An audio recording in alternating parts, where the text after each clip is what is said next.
but it like does have to like progressively complicate the story. So, you know, the story grid in there, like endless quest to make everything into like a framework that you can just reuse and repeat, which I disagree with. But one of the things that Sean Coyne talks about a lot is the idea that progressive complication, you kind of like have two general ways of progressively complicating a story. You have you have irreconcilable goods. So you do an action, and then you're presented with two equally or seemingly equally positive things that you can do, or best of bad choices, which is like you do a thing and then it results in like you have a bunch of options and they're all equally bad, and you have to sort of pick, you know, the path of least evil, as it were. And it's got me thinking a lot with Andor, because Andor has a very specific and pretty discrete opinion on like how this stuff should work in reality, right? Literally everything Andor does has a cost. Everything all of these characters do has a cost. Whether it's like the ISB agents, whether it's like Andor himself, whether it's Bix and all the side characters, everything has like an equal and opposite reaction, whether that's good or bad. And it got me thinking about Rey, because we were joking the other night about, wouldn't it be funny to make a video essay with the title, you know, is Rey really a Mary Sue, and then have it be like not ostensibly like not about whether or not she's a Mary Sue, which got me thinking, like, is Rey a Mary Sue? So that's kind of what I wanted to talk about. I did a bunch of research. I stayed up till like way too late on Friday night, making notes and doing research and stuff. So I want to start with, we're going to try and narrow our scope to The Force Awakens, but the idea of us narrowing our scope to anything is a laughable exercise. We'll do our best. I wanted to start with my Star Boys, which, my goodness me, what a fun sentence. Never gonna get old. Can you tell me what's, like, give me like the pitch on like Rey's deal? Like, what's very high level? Who is she? What's her kind of arc that we're tracing? And then I'm gonna get into what is a Mary Sue, and then we can talk about some textual evidence. I've written up Rey's character sheet so we can work through her abilities, and then I also want to talk about her decisions and their cost, and then we can sort of see where the conversation takes us. But let's start with like, yeah, what's Rey's deal? Who is she? For those who have either forgotten or who saw the Rise of Skywalker and just sort of have found that when they go back into their memory bank, there's a big like white noise haze over Rey Skywalker. Yeah, does someone want to like, who's feeling confident in their ability to pitch? Okay, wow. All right. I volunteer Rey's tribute. Yep. Much like I said about Kylo, I do think about Rey on the movie level and on the trilogy level, but because we do actually have a time constraint today, I'm going to stick with our original target of confining our remarks to just The Force Awakens. And only really acknowledge the other movies in the sense of like, this might be a question that can be resolved at a later time, much like we said with Kylo in The Force Awakens. So Rey in The Force Awakens is a very interesting character to me. She has, or here is a first point that I would submit to you for your consideration, is that she has possibly, or actually no, not possibly, I'm stating this definitively, that she has the best character introduction of any character, main or otherwise, in the Star Wars franchise. It is Luke's is very good, but I think hers is the best. It is a sort of a case study on how you introduce a character using show, don't tell, because I believe she only says one sentence in the whole 6 minutes of her character introduction. There are a lot of different things that happen there that get you to immediately care about this character while you're being introduced to him. This is a very important thing. David would probably agree with me on that. It was a very important thing that you, as the author, need to do. You need to get the audience to care about your character. This, if you go back to our 10-year dive into Solo, you'll remember that I said that when action kicked off, especially like in a plot-driven story, like when the action kicks off, you need your audience to care about your characters, or else they're not going to care what's happening to them. And that was the mistake that I felt that they made at the beginning of Solo, if you recall that from 4 or 5 years ago. But so Rey on the other hand, has a fantastic character introduction. If anybody wants to go into filmmaking, I would recommend that they watch those 6 minutes there, because it's the main one, or the main character introduction that I read about and studied, as far as like, here's how you do it using show don't tell, and here are all the different techniques that you can use, and to all the little different triggers, like the pet the dog, that kind of thing, that you can use to tap into our primal instincts of wanting to care about somebody. And she has a very similar intro to Wally. Go watch it. It's extremely Wall-E? similar to Wally. Yes, I don't know that I've Wally seen is that. Wally is also show don't tell, his introduction, and it's very similar to Ray's. But anyway, the main thing that you get coming out of the introduction is that she's alone, and that's not something that we as humans want for people. She's alone. We don't want her to be alone, and that leads into the want and need that she has in The Force Awakens, which is that she, or like, what is it? It's the want, the need, the lie, and the ghost, right? So she wants somebody to come back for her. She was abandoned there as a child. She wants her family to come back for her. The lie that she is telling herself at this stage of the story is that somebody is going to come back for her. The harsh reality might be that they left her there because they didn't care about her, and that's too difficult a concept to deal with. So she lies to herself and says they are coming back for me because they do love me and they do want me, etc. And that's why she is stuck on Jakku, and that is her status quo. What she needs to do is to move on from there, and that's where we get pushed into the main events of the story. So like that is her want and her need. The issue with that is that really doesn't have anything to do with the rest of her journey in The Force Awakens, which is that she really needs to accept the Force, like Luke. And that is something that we get into the midpoint of, or that's not really an objective for her until we get into the midpoint of the story, where we have this like weird switcheroo. I'm like, yeah, forget about that. You need to accept the Force. That's what you needed in your life. Yes, I rewatched it again last night. I watched The Force Awakens 2 nights in a row. I don't recommend it for your health.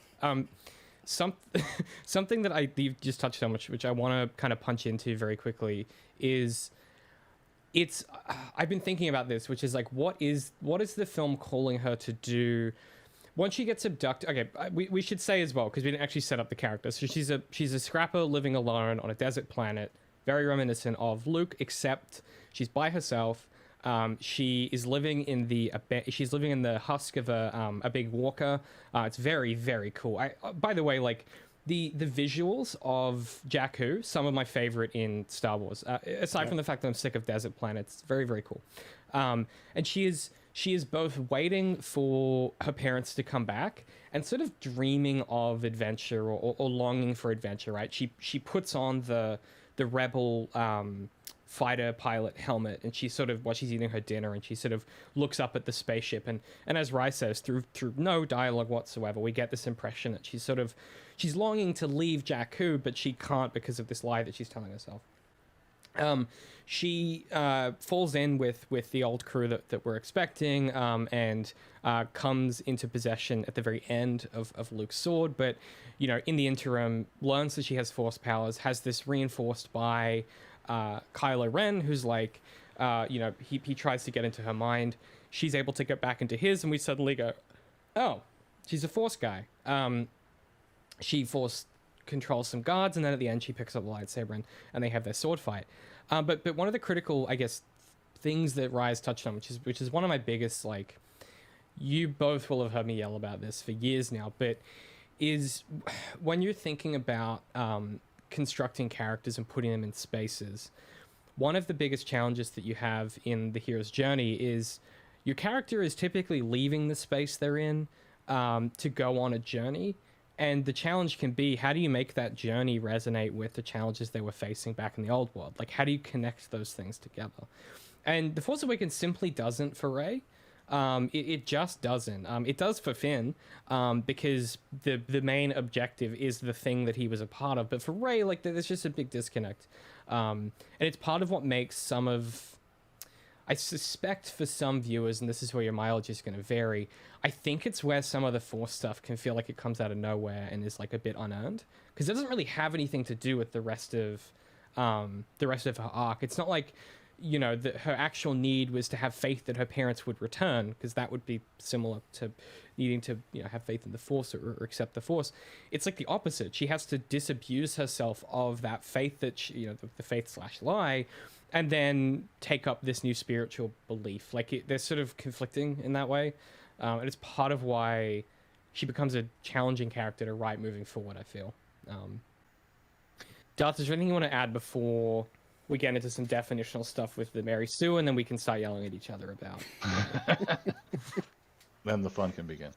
Then the fun can begin. Well, I mean, Darth already said that thing about Pirates of the Caribbean, so the fun's over. You know. I don't know. It's probably not relevant to this discussion, but one thing I thought was interesting about Rye's description of her introduction was that, yes, it was so well done, but then you're also left with the burning question of not really understanding her. You have this sense of her isolation and how that may affect her, but she doesn't look sad in a way that you could define, except when she like looks at the old woman and she's like, oh crap, that might be the rest of my life. But aside from that like one scene, you don't see her like, you know, sit there crying or something where you would see what emotional state that she's actually in. And like the scene is great to set up the like scaffolding of her character, but you don't know what's inside it, and that's what the entire rest of the movie is like, where you understand like broadly what's going on, but you don't understand why she's doing these things. And I feel like that starts at the very beginning, where you don't understand her why from the very beginning, and it keeps going. Why is she taking the lightsaber? Why is she doing this? Why is she doing this? That's interesting, because I was going to disagree. I was also going to disagree, but I keep thinking about what you said last time, David. How you and I are a bit more artsy fartsy about this than Darth is. But understatement. Yep. I was like, yeah, that's pretty accurate. What was I gonna say? It's her. No, I think it's different than, or the situation with the Y is different in Kylo in that her Y is a bit easier to understand. It's that the issue, which I think David touched on already, is that her why doesn't have anything to do with the story or the journey that she goes on. Her why is it doesn't have a lot to do with what she. It doesn't have to do with the main events. It doesn't have enough to do with it. Is the issue. Tertiary is the word that comes to mind, although I still don't think that's true. And that it's like she wants somebody to come back for her. That's one of the things that she wants, not necessarily what she needs. She needs to move on from Jakku, but one of the things that she wants is somebody to come back for her. And she gets that when Finn and Han show up to rescue her. And she gives them that big hug, is because somebody came back for her. That's a big deal to her. But I mean, that's a great tie into what I thought. Like when I was going back and trying to think of what is this character, just looking at this movie, and it felt like such an example of if you were writing a teenager who was going through the struggle of growing up and they didn't know who they were, they didn't know who they wanted to be, and they felt completely lost and alone. That's what this character feels like to me. And I don't know if that was intentional or not, but it's also like Kylo's going through the same thing and Finn's going through the same thing, and Finn and she are presented as both such like pure, they make the right decisions even though they have this terrible background, and that terrible background doesn't affect them negatively at all, and they have to go through this process of growing up and figuring out who they are and what they want to be. But how much sense does it actually make? Yes, you could infer a whole lot, which we definitely differ. Well, the character that I like, that you want to, the character or characters that you want to compare her to are Luke and Anakin, the other main protagonists. And right away, you have the difference between Luke and her is that Luke, very definitively, early on, in still within his character introduction, wants to be involved in the events of the story, whereas she repeatedly does not. Yet she is. She keeps being, I think I said she keeps being pushed through the story at different important locations. There's maybe one situation where she actively chooses to be involved, and that ties back to her. We understand her why, or rather, her why is understandable, but her why doesn't necessarily motivate her to be involved.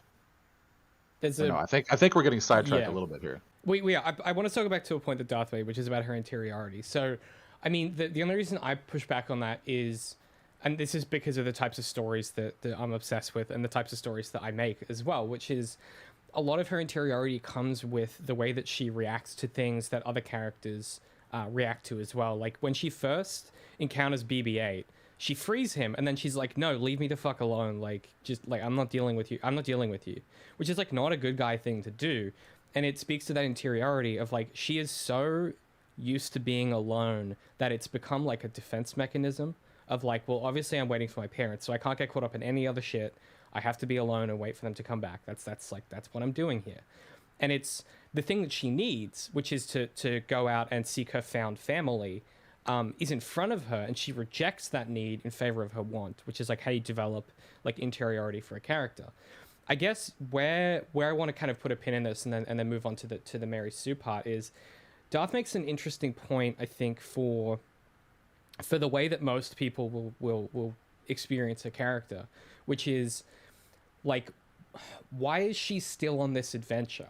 And the line that she says in the film, she says it 2 or 3 times, is she feels a sense of obligation to the rebels to return the droid to the Resistance, and that's the line that she gives to Finn when he's talking about leaving. She's like, hey, we have to do this. Like, this is our moral obligation. And moral obligation versus like desire or need is not as compelling of a like, she is doing something because of the consequences of not doing it, instead of doing something because she's motivated to do it, if that makes sense. They can feel very different, and they produce different outcomes.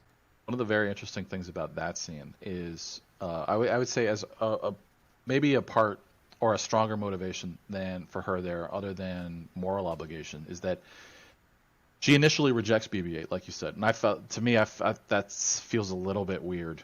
The quick turnaround there. I think it might have been better if she had been overly eager to bring BB-8. Like, I understand like the whole defense mechanism, but she sort of folds pretty easily, and then they're best buds. She does try and sell him for a minute. No, she ends up being her downfall. She thinks about it, and it demonstrates a very strong bond with BB-8 by rejecting that because of the situation of scarcity that she's initially presented as being in. So I think it would have been better the other way around. But in that scene where she's trying to convince her, I think what exactly she says is like, "What about BB-8?" Like, and because she cares about BB-8, she doesn't really care about the Resistance or anything else. She cares about BB-8. And right before then, what I thought was interesting is that everybody at that table doesn't want to be involved in this story.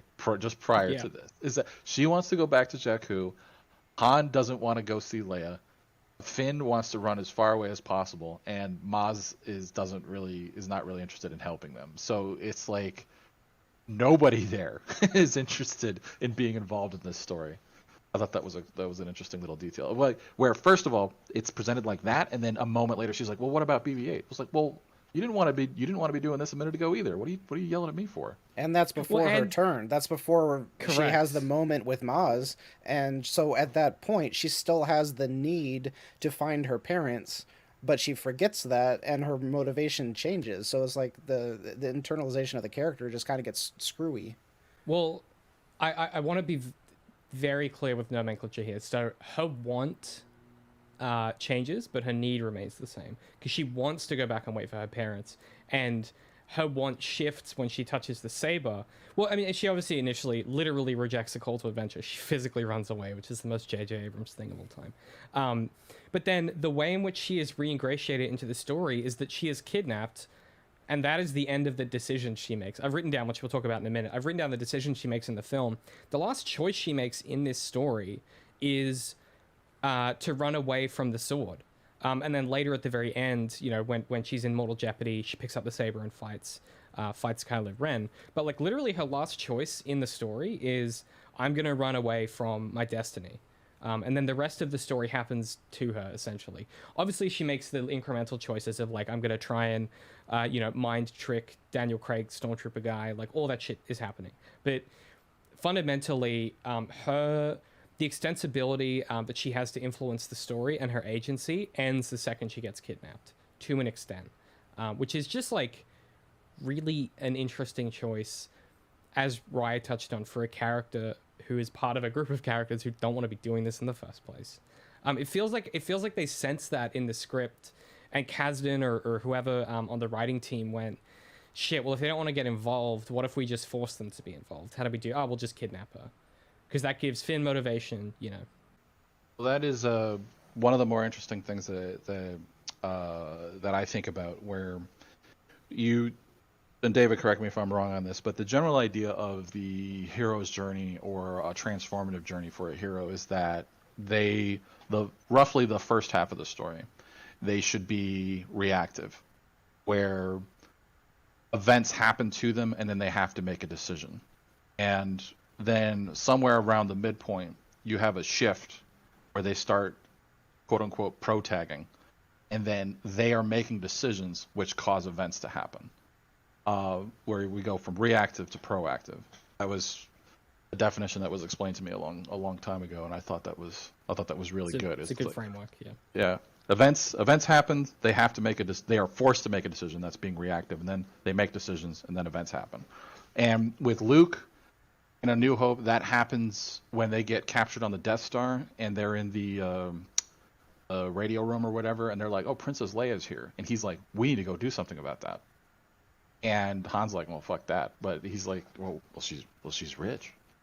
And then so he's making a decision, and he's causing events to happen. And so that's his shift point from being reactive to active. Whereas Rey has the issue of she doesn't choose to leave Jakku. She is pushed off of Jakku. And then she doesn't want to go see Maz, but Han is the one who is literally driving the story. By filing the Millennium Falcon. And then she runs away from the saber, but I will disagree that that's her last choice, because the First Order shows up and she reacts. Choose to save BB. She does go, well, BB-8's with her, but she does go running back and take some shots at the guys before running away again. Well, but specifically, she's like, I'll delay them. You go. Like she's buying BB-8 time to escape. Yeah. So my question there is, when I was looking at that, I'm like, is that a reactive or a proactive decision? I would lean toward it's a reactive decision. I mean, at a certain point, we can split semantics on it. I think it comes down to it doesn't feel proactive, like because. The First Order had arrived. There's an event and she's reacting to it, essentially. Yeah. So. Yeah. But yeah, that you're right. That, like, aside from that, again, she's pushed through the rest of the story and doesn't really make any decisions of consequence. She's not doesn't really pro-tag in this movie, which is fine. She doesn't have one of my biggest, and I think, Dart, you probably talked about this before extensively in some of your essays. You'd have to put a gun to my head to be like which ones, but I very vividly recall you touching on some of this with a lot of the things you've talked about with Rey, which is, and particularly Finn as well, which is that, like, it feels like these two characters should be one character. Like, they're sort of, like, if you put both of them together and, like, their place in the story, they would be a really compelling protagonist, but they're sort of split between these two characters that are very similar. Like, there's no... The way that I was describing this to a buddy of mine last night was there's no Princess Leia in the trio. There's two Luke Skywalkers and a Han Solo. And it just feels weird, like, because they kind of have to split the forces of protagonism between the two Luke Skywalkers. And it just, like, doesn't... I don't know, it doesn't really, like... Anyway, okay, I want to put a pin in that. Yeah. The last thing before you put a pin on that is that the end result of that is that we get to Rise of Skywalker and Finn suffers from useless character syndrome. Mm-hmm. See, I would have killed him at the end of the second film, and that would have been or maybe at the start of the third. I don't know. It depends on your mileage. It's unfortunate the way that the real life events transpired and who ended up dying in the films. Like, obviously the extra textual influence over those scripts is poor timing, but I probably would have killed Finn at the same time as Leia, and then had that be the motivation to challenge Rey's character and really push her into that alternate reality of maybe not being a Jedi and going down the gray path. Like, I think there are levers you can pull there, where you realize that you do have an extraneous character. There's a conversation I've been having about book 3 with my developmental editor, which is like, she was like, hey, you probably need to like kill this character or do something to take them out of the story, because it's you're keeping them there because they're fun to have in the story, but they have no place in this narrative. And I feel like that's definitely the issue with Finn, is they don't remove him early enough, or they don't change him significantly enough from Rey. Like, he doesn't play the same part as Leia, right? Like, he doesn't moralize and turn into like a super spy princess kung fu badass. Like, he just like doesn't really have a place in that extra textual space that makes sense. And so when you got this mythopoetic structure that Star Wars typically follows, obviously we've talked about this before, the sequel trilogy, much more sci-fi. When you got the mythopoetic structure of the buildings around in the hero's journey, if you have two characters where you're trying to split that across, which is possible, you have to be really deliberate about like which levers each character is pulling. And this just I think Finn is just sort of emblematic of the larger, like Darth was saying before, like, you know, this J.J. Abrams just like, there wasn't really a plan here. If you're going to tell 3 stories, you can do that without a plan, you know, but you have to follow your own lead. And we've talked about this so much to death, so I don't want to labor on it here, but like the biggest mistake that the sequel trilogy makes is not picking up what Rian Johnson puts down, is not going, okay, let's see what we can do with what he's given us here and make a follow-up film. They went, okay, half of the people that saw that film didn't like it, and also Solo just bombed, so we need to course correct and make a sequel to The Force Awakens instead of make a sequel to the film that came before it. And you can see in some ways that like the absence of a plan is probably a compelling part of why it's a really shaky conclusion. But you can have no plan and still tell really good stories. You think about something like The Mentalist, where that has a really big arch plot that spools out across like 8 seasons. Same with like House MD or something like that, where you can tell that they're sort of making it up as they go, and they kind of have an idea of where it's going, but they still stick the landing and make the process of getting there interesting. And I just think the lack of faith that the higher ups have in the sequel trilogy is ultimately what gets you to that ending. And it's not trusting that like people are going to stick around for an interesting story.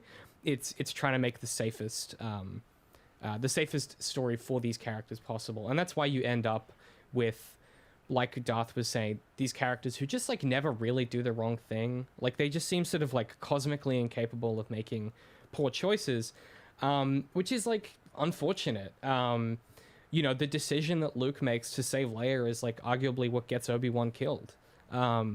Like, there are costs to these decisions these characters are making, which is part of what I want to talk about today. I've got kind of, we'll talk about Mary Sue's, and then I've got the decisions that Rey makes, and then we can talk about their potential cost and what we think about them, and whether we think she's pro-tagging or not during them. And then I want to talk a little bit about, I guess, where we think that puts her, you know, in context and conversation with that cultural phenomenon, which is the Mary Sue. So I wanted to start with some definitional stuff. Let's all go back to high school English, and let's start with the definition. So I wanted, before I ask this, do you guys know where the term came from? Because I have... Okay. Rye does. I'm imagining Darth probably doesn't, because you're not a giant fucking English nerd like we are. Is that accurate? Go ahead. Yes. Okay. I might, but I'm not positive. So go ahead, enlighten us. All right. Well, so quick definition. Basically, Mary Sue as a concept is this idea of like a talented, attractive, charismatic protagonist, usually a female, usually a self-insert. I'm going to asterisk they're usually on the female in a minute, and we'll talk about why that is. But the crucial thing is like, they're like hyper competent, almost like inexplicably or unbelievably competent in a text. One thing to note is this is more of like a psychoanalytical response. It exists in postmodernism. It's not like a modernist concept. So your perceptions on whether or not a character is a Mary Sue are going to change based on your experience with the text. Meaning is made at the reaction, not creation. So to what extent you think Rey is a Mary Sue will vary on your perception of the character, and indeed your perception of, frankly, like how much of a feminist you are is probably going to be like a big heuristic for like where you land on that spectrum. A few things to touch on, and I'll talk about where this came from because I think it's really important, and then I'm going to read you where it comes from because it's fucking awesome. But a big mistake I think that happens in modern conversations about the Mary Sue concept is missing like the point of its origin, which is it's the fantasy of the perfect woman who exists to serve the needs of men. And in doing so, minimizes all of these extra competent things about them, minimizes the charisma and the beauty and the excellence and all these things, minimizes them to serve the needs of the men in the story. One of the problems is that, how do I say this? There is a particular portion of men online that exists in certain spaces that use this as a lever to describe any female character with any level of competence, which is which seems to me to be a reflection of their opinion of women writ large, and their opinion of femininity writ large, rather than anything to do with the story. So I want to put a pin in that concept just because it's going to come up at some point. Someone's going to write a comment, which is that we have to. It's one of these conversations because otherwise we'll be here for 5 hours, and I have a lunch thing. So in postmodern discourse, which is obviously modern now, anyway, I guess like meta modern is where we're at now. But in postmodern discourse, this has been expanded in some media criticism spaces to cover any seemingly perfect character in the text, which I disagree with only because I think the lever that they don't necessarily have to be like present as female, but they do. I think the key piece there is it's serving the needs of the men in the story. This is an idea that comes from examining the ways in which stories kind of like reflect and refract some of like the inbuilt heteronormativity of like the postmodern movement that it was trying to examine. Two things, and then I'll read you where this comes from. So this was originally a Star Trek thing. Which is why I was assuming Darth didn't know about it. Because obviously I was a Star Trek kid, and you were a Star Wars kid. The duality of man. The closest male equivalent, which I think a lot of the people agree with, is Wesley Crusher from Star Trek Next Gen, who is this like brilliant teen who always solves these fantastically complicated problems. He's like a science genius, a maths genius. He always makes the morally right choice.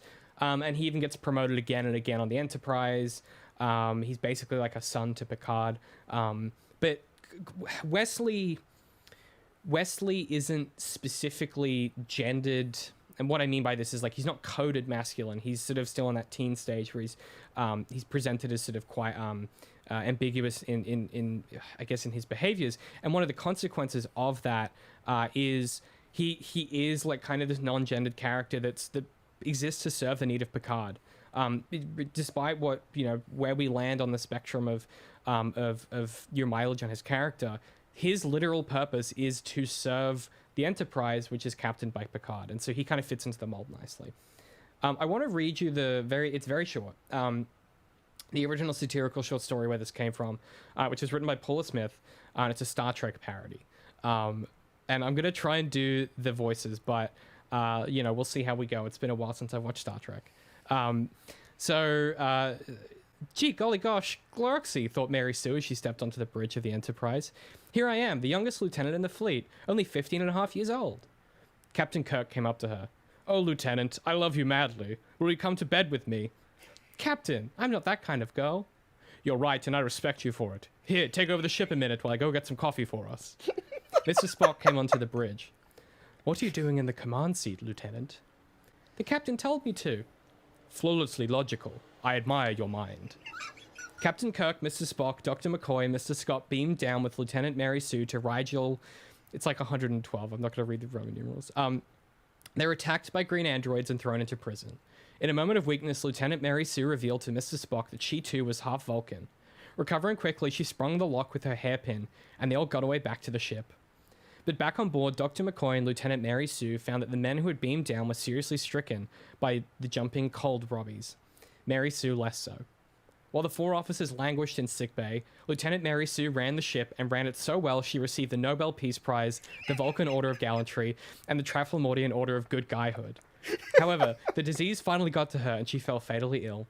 In the sick bay, she breathed her last. She was surrounded by Captain Kirk, Mr. Spock, Dr. McCoy, and Mr. Scott, all weeping unashamedly at the loss of her beautiful youth and youthful beauty, intelligence, capability, and all-round niceness.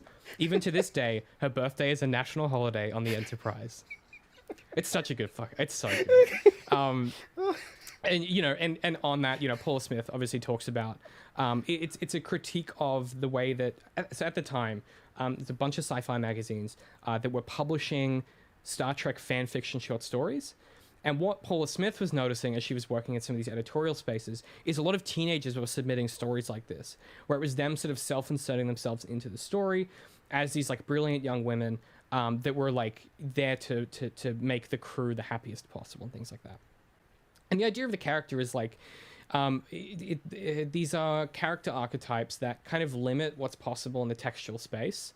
They are fully formed characters without flaws, which means they have nothing to gain and nothing to lose. It's one of the complaints that I've leveled at the Obi-Wan TV show, which is that both Obi-Wan and Leia show up as fully formed characters that we're going to meet again in a... I was going to say a Force Hope, a New Hope. They show up fully formed in that Obi-Wan show. And indeed in Solo, that was one of my complaints as well, which is that Han Solo just shows up fully formed as that character. And so there's no growth, there's nowhere for him to go.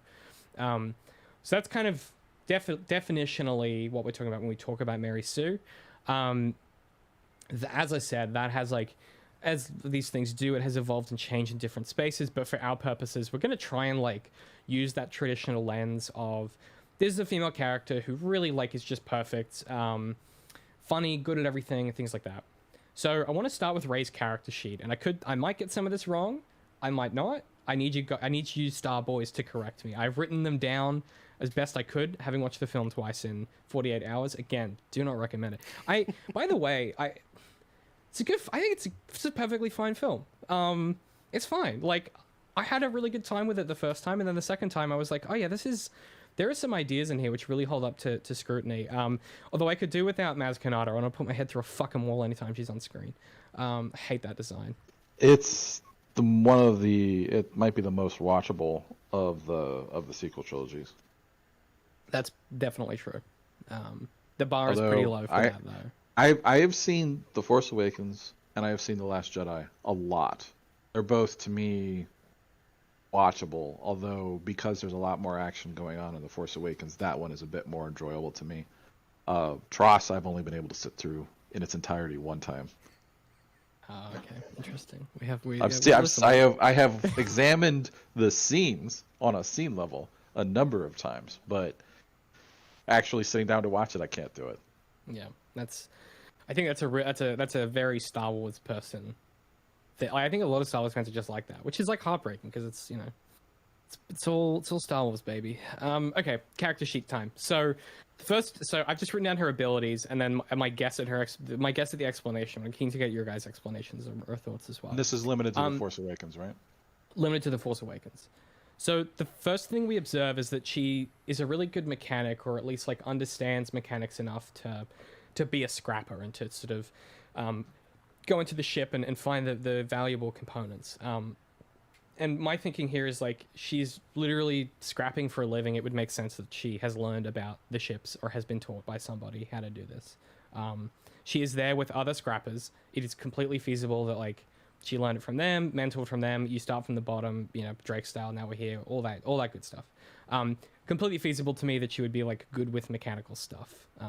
She's like the she's like Don Draper, right? Like, working on the banged up car that your dad, left behind makes you a good mechanic, which explains later in life how you're able to fix cars and understand cars. Makes sense. Yes, no objections. I feel like that's a pretty safe one, right? That was my explanation, or at least when I was arguing with people back in the day, I said that it would be in her interest to learn either how things operated or rather what parts were valuable, and because of her profession as a scrapper. However, the argument that I made at that time was that would it not be more valuable to be working as a mechanic rather than a scrapper? I don't know.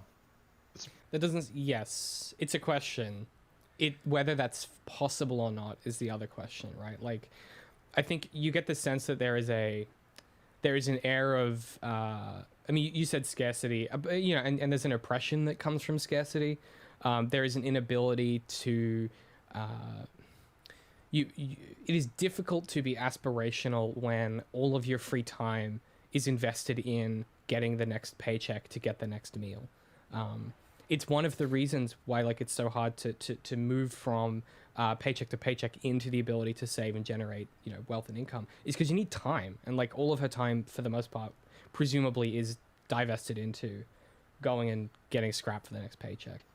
Yeah, which is why I said that because of the situation of scarcity that she's presented, or that I didn't say, I don't remember if I ever said it to you, but like, it's because she's presented as being in a situation of scarcity, it would not make sense for her to devote any time to something that is not going to immediately be of maximum benefit to her.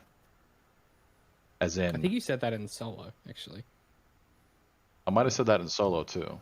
But like, Yeah. The first time it occurred to me was with Rey, because it's like, why does she learn Wookiee or Ewok or anything else that is not going to be of like immediate benefit? Oh, okay. That's next on my list, so that might be a good segue.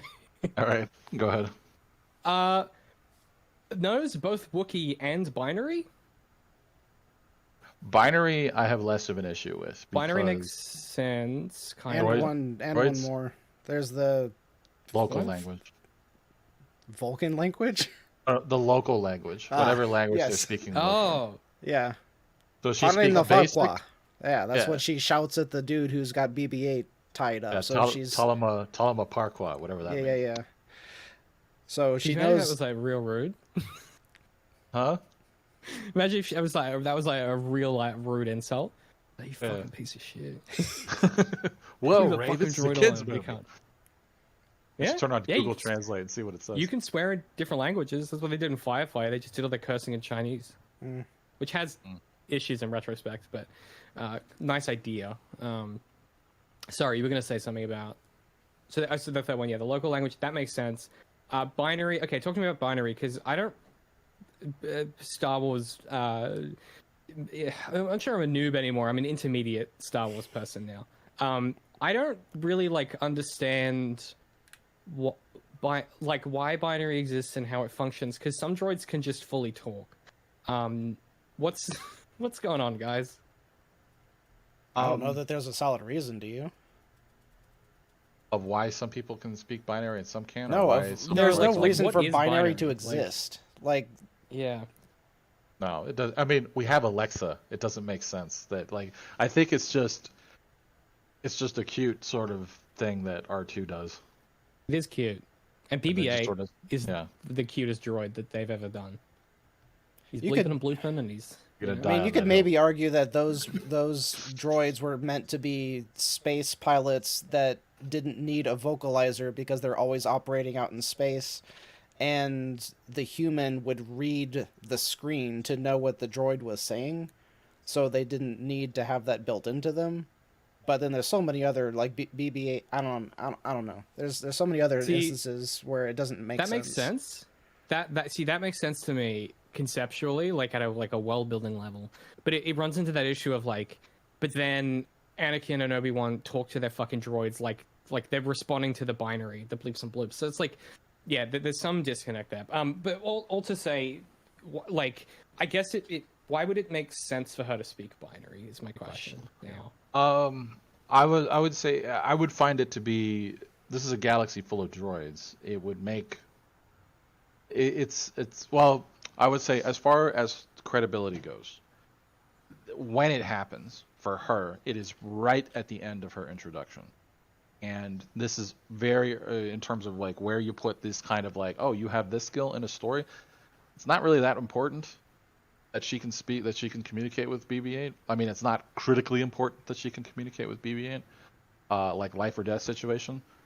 But it's also right at the beginning of her, at the end of her character introduction, and like that's where you stick all that stuff in a story. You put it right at the beginning because we are meeting the character in the status quo, and she's a scrapper, and she can fight with a staff, and she can speak the local language as well as basic, as well as binary, and etc. And so this is where she's starting from, and and that's where you can put all that stuff. So as far as plausibility of that, I'm less concerned. I mean, it's plausible enough in the Star Wars galaxy. Some people can speak binary, some can't. Finn can't, for example.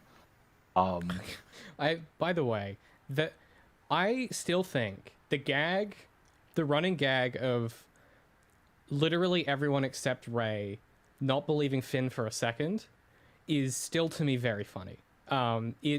Even like watching it last night, I was having I was genuinely having a thrilling time. Like there's a look that Han Solo gives him when she's like, he's with the Resistance, and Han just gives him this look, which is like, fucking, she bought that? Wow. Like it, and then he's like, let me tell you something, pal, women always find out the truth or something, which is a very Han Solo thing to say. But it's both funny and it also places Rey in conversation with Luke Skywalker, right? I think we should say too, it's undeniable that this conversation is in conversation with Luke Skywalker. She has on a similar outfit. She lives on a desert planet. She picks up his laser sword, right? Like this is a character in conversation with the ideas and the thoughts about Luke Skywalker. I don't know who said it, one of you two at some point, that this is a rehash of the first Star Wars film, and so it's naturally in conversation with that. And one of the consequences of that is this is how I'm thinking structurally anyway. Is I would also be transposing certain qualities that Luke has onto her if I'm in conversation with those original stories. So, desert planet, can speak to droids, is good mechanic, or we'll talk about the pilot thing in a second. But like those are some of the things that Luke has. He's also a really good shot as well, was the other thing that we learned about Luke. We see that with Rey when she gets the gun. She seems surprised by it. Different conversation. But yeah, there's a I forget why I started that tangent. I think we were talking about binary, but to me it also makes sense. In the imaginary of this universe, like you said, there's a lot of fucking droids. You're gonna have to like learn to interact with them. And something that's interesting in Star Wars is a lot of characters, like everyone seems to understand whatever English is, whatever that baseline language is. Everyone seems to at least understand that, but then often will respond in their own language. It's quite an interesting thing they do where like Finn can talk to BB-8, but BB-8 always bleeps and bloops back. You can talk to Chewie in galactic English, but he will do the Skywalker or whatever the fuck it's called back at you. That's just like an interesting imaginary that Lucas has, which I think comes from that Flash Gordon era where one character, all the main guys talk English and all the aliens sometimes talk alien, but they seem to understand each other. You can see it in like it's kind of sometimes I think it's just like a sort of a cool thing where, because like in in Ocean's 11 they have the Chinese guy and he only speaks Chinese, or he only speaks verbally Chinese, but they talk back to him in English, and there is this sort of like he only verbalizes in Chinese and they only verbalize in English, but they both understand each other. They both understand each other, yeah. Yeah, and it's just I don't know. It's just sort of like it's a too cool for school. It's like a kind of thing, Yes, it's very stylish. There, yeah. Yeah. Okay, okay. This gin and this buried by this lemon thing I got here is not that bad. You smothered it, have you? Yes. There's something interesting about the three things that we've mentioned so far, which could all have been made better by something that David had said earlier, which was focusing more on the mechanic than the scavenger thing. Because something else that I keep thinking about is the fact that there was no way off the planet that we're aware of. Like, she had to go get into a ship that she wasn't even sure could fly in order to leave. If she was a mechanic who was working on ships that were always leaving the planet, taking the scrap somewhere else, then she would always have this temptation and the ability to get on any of those ships and leave. This would also be a really solid reason for her to know binary, because she is having to talk with the droids who are also helping to fix these ships. And that would also possibly give her more chance to interact with other species. If they needed her to know Wookiee or whatever, we could see her interacting with other people because she's around them. She's not as isolated, but it's a little bit different of a setup for her character. And then this would also fix one of the Mary Sue issues that people have with her fixing the Millennium Falcon, because she instantly knows that there is a compressor that Unkar Pluck installed on the Falcon. We don't know why she knows it, but she knows it, and she knows exactly where it is and knows exactly how to disable it. So why did the scavenger know all that? There's not a good reason, thus it falls into the Mary Sue category, but if she's a mechanic who always works on ships in this fashion, she would know how to fix the ship. Maybe it's not the compressor thing, you could change it to something else. It's just like, oh, the hyperdrive is broken. Just like it was always broken back in the original trilogy, and she's like, oh, I'm a mechanic, I can fix that.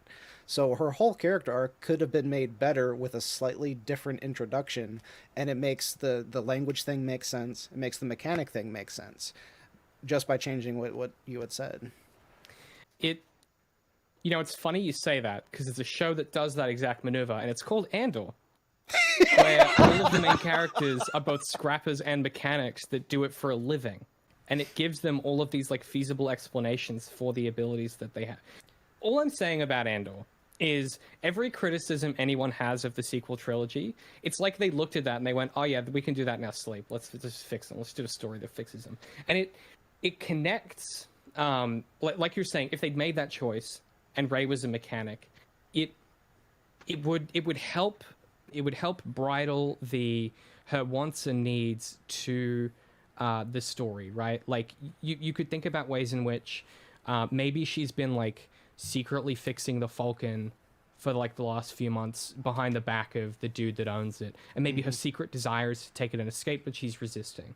That's how she knows it's there, and she says, hey, we should take that ship. Finn says, how do you know that it flies? And she says, because I fixed it. Like it would pair her backstory closer to the motivations and the abilities that the story is interested in, without it feeling like maybe my issue with that is it might feel a bit clicky for it to be the Falcon, because this film in particular, every now and then it's like, here's a Star Wars thing, and I'm like, I don't give a shit. Like the Finn bumps the chest holo table, and I roll my eyes every time that happens. I'm like, you don't need to do that. We're already on the fucking Falcon, guys. My fix for that was that she doesn't live in the AT-AT, that she lives in the Falcon, but we don't know, it's shot in such a way that we don't know it's the Falcon until they have to escape. You can bury it in the sand or something, like. Well, no, because it still has to fly, but like it's Unkar Plutt's ship, it's not going anywhere. She's not physically stuck on Jakku. She could leave at any time. She is mentally stuck there. She has mentally and emotionally, this is the thing that she needs to move on from. She's stuck there because of her lie. She is, so it doesn't matter that she can fly or she's a mechanic or she has ways off of the planet. She's fully capable to do that. She has trapped herself there. And this is my first big point about her not being Mary Sue, is that factor right there. But one other thing that I will say, since we're going through her character sheet, and I think this is good. I was going to say it later, but I think it might as well go into it now. Is that David? If my understanding of how the best way to create a strong, believable, plausible character that is not Mary Sue-ish, is that hypercompetency is okay if it is confined to one thing, or if they are hyper competent but there is a downside. That is accurate. The Okay. cost is the easiest way to, like, you're really good at X, but when you do X, it can create Y, which is bad for you, or bad, Yeah. an outcome. Yeah. So like Luke in A New Hope is a very, very good pilot. The end. That's his hyper competency. Where we are already talking about we're like, never mind the language. I'll leave the language thing aside because I don't think that's really that relevant. But like, she's already like, it's kind of related, but she's like a really good scrapper and she's a really good mechanic, and we're about to learn she's a really good something else in just a second. Yes. The here's the thing, right? She is good at this stuff. What becomes unclear is the things she does that have like negative consequences for her don't really relate to her skills. Like the fact that she chooses or decides to help BB-8, like that doesn't really relate to anything she's specifically good at. It just the cost of that is like the boss of the Junkers, sets his thugs on her, which cascades into the events of them having to leave Jakku. But like that's not her exerting her will on the world and using this skill. That's her like just making a choice and having a consequence. And part of what I think is difficult here to navigate is there are subtle ways you can do this that don't involve like your character doesn't have to do something that gets someone killed, right? Like it doesn't have to be hey, we should save Leia, which ultimately Ben sacrifices himself for them to get away. It doesn't have to be that dramatic.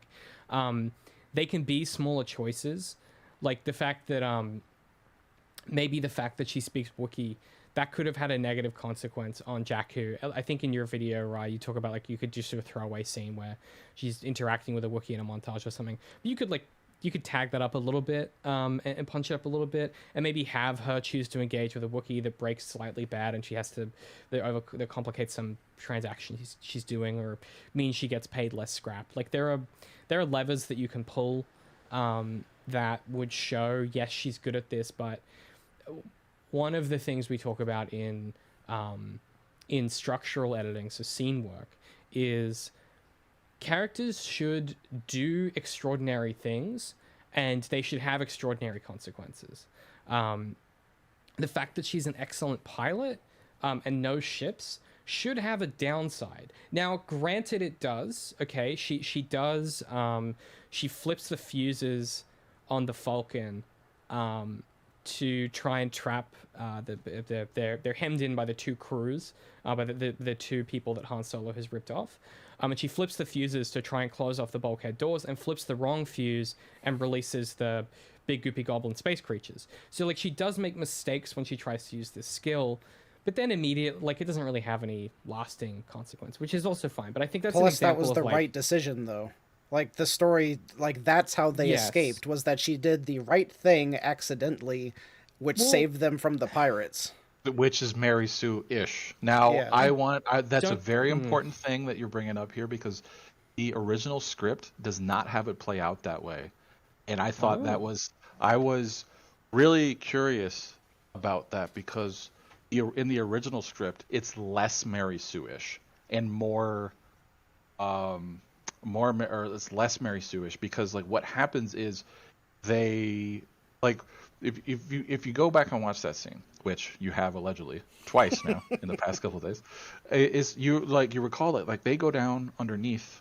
They're not on the Falcon. They're on Han's freighter they're on ship. his big frigate. Yeah. Yeah. So they go onto the catwalk, and then they crawl to the other side of the thing, directly underneath the bad guys. Why do they do that? Doesn't really make a lot of sense that they do that. She They says were something fighting and like, trying to see who it was for some reason. I don't know she why says, that was "Can you gonna... see them?"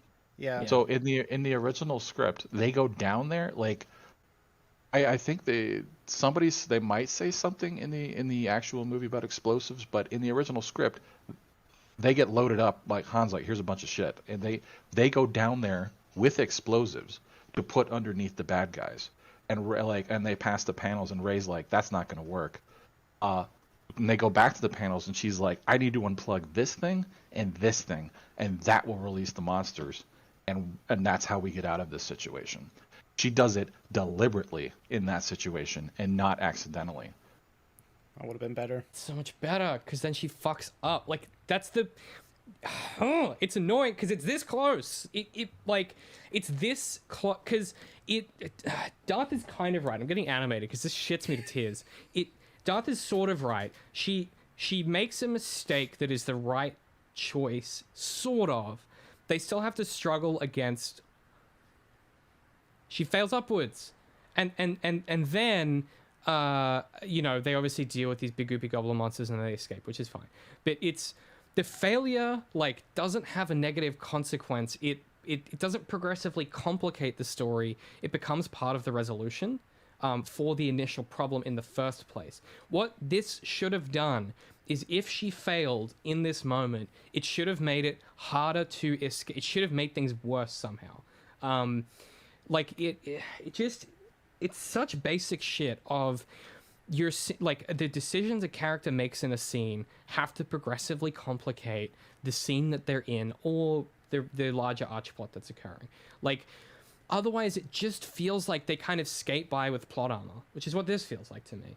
This feels like, oh, I fucked up, but it's fine, things will work out. Granted, she goes and she does the door control to save Finn and what have you, but it doesn't feel like it generates enough friction from this mistake. Instead, the mistake obviously ends up going in their favor, which I actually don't have an issue with as a concept. But the execution just it feels like the scene kind of resolves itself. It's a big problem in Chris Chibnall's run of Doctor Who, actually. Despite what Reddit might tell you, the issue with those stories is not that they cast a female in that role. It's that all of the stories and Chibnall's tendency in those stories for some reason is characters participate in these stories and the stories sort of resolve themselves around the characters. It's a very 70s 80s kind of early postmodern instinct, which is that evil defeats itself. There's a classic scene, it's one of my all-time favorite scenes in that show, which demonstrates to me why it doesn't work, which is they're in the middle of this big investigation. It's a huge sprawling story where there are giant spiders turning up everywhere in London, and they get to the source of it and they find the queen I don't know how spiders work, but in this imaginary there's a queen spider that's making all the spiders. And the doctor's we can't kill it, it's a life. And the character's well, there's a Trump stand-in who's well, we should shoot it because it's killing these people. She's we can't kill it. And the way that the story resolves is he shoots it once, the doctor the gun gets taken away, and then it just dies of seemingly old age. The bullet doesn't seem to kill it, it just the problem solves itself. And so much of those stories happen like that, and this scene feels lifted from that kind of imaginary, which is interesting. It's bad, but it's one of those threads that you can kind of pull on and be what is this instinct here? And my intuition is these kinds of decisions are made because they're using the word safe, but it is what I mean. It's that quote that we referenced from Solo, right? Which is this intuition of Disney and the kind of Star Wars vehicle with some of these stories, which is that you want to insulate these characters against doing things that people might not like or that might make them unlikable. I think a lot of people's issue, and I'm not talking about Star Wars fans, I mean people writ large. Star Wars fans obviously have different issues with it, but one of the biggest challenges of The Last Jedi is it makes characters people unlikable, which to me is good. That's you should put your characters in mortal and ethical jeopardy and see how they react. And it is a very modern approach to structure, and then it takes a postmodern approach to the characters, I guess. But these this moment is so emblematic of no one does the wrong thing because there is no wrong thing, because there can't be. They cannot make the wrong decisions. And then it's so funny to me that The Last Jedi opens with Poe actively making the wrong choice. And it's oh, this is a completely different type of story. Your mileage on that's going to completely vary. But I think for a character like Rey, She's already got all these amazing skill sets. Because she's the Luke Skywalker, she has all the Luke stuff, but it's all fully formed, right? And that's maybe the issue, is she could speak binary, no dramas. She could be kind of a good mechanic that learns to be a better mechanic, kind of a good pilot that learns to be a better pilot. But that sequence where she first pilots the Falcon is some of the craziest flying we've ever seen. Supplanted only by Poe Dameron later, during the battle, where he does just the most like 360 no scope trick shot YouTube montage shit I've ever seen. Like, it is fucking sick. But like, it is unbelievably good flying. And I think that's where it really does create friction with the suspension of disbelief, is like, these amazing things aren't creating negative consequences. If that incredible flying, where they go through that sequence, if she had damaged something on the Falcon, I know the gun gets damaged, but if that maneuver had like done irreversible damage to the Falcon, which is what causes them to get picked up by the freighter or something, now we're talking progressive complication. But they just sort of like escape the planet and get picked up. And they're not related. Like, the moments of competence aren't related to the friction of the narrative, and that's where the disconnect begins to happen between her character background, her wants and her needs, and the plot that's kind of occurring. Where if those things aren't in conversation, then it feels like you have someone cosplaying as Luke Skywalker without any of the negative consequences being press ganged into this story, right? Being kind of like forcibly inserted. And that's why it feels like that Mary Sue thing of the kind of fan fiction insert, right? That's that original idea, is these characters who are hyper competent. They exist in service of the kind of patriarchal masculine structures they're in, particularly like in Star Trek, where it's all militaristic. And here too, we see with the rebellion, or the resistance. We see with the resistance, it too is a military organization. There is something about this scene to me that is like, it kind of telescopes out to the larger issue really, really tidily for me. Because then off the back of that, they get onto the Falcon, and yeah, as you said, whatever the gimmick is, she's like, I bypassed the regulator or the emitter or whatever the MacGuffin thing is, compressor. And Han Solo just kind of like looks at her like he can't believe it.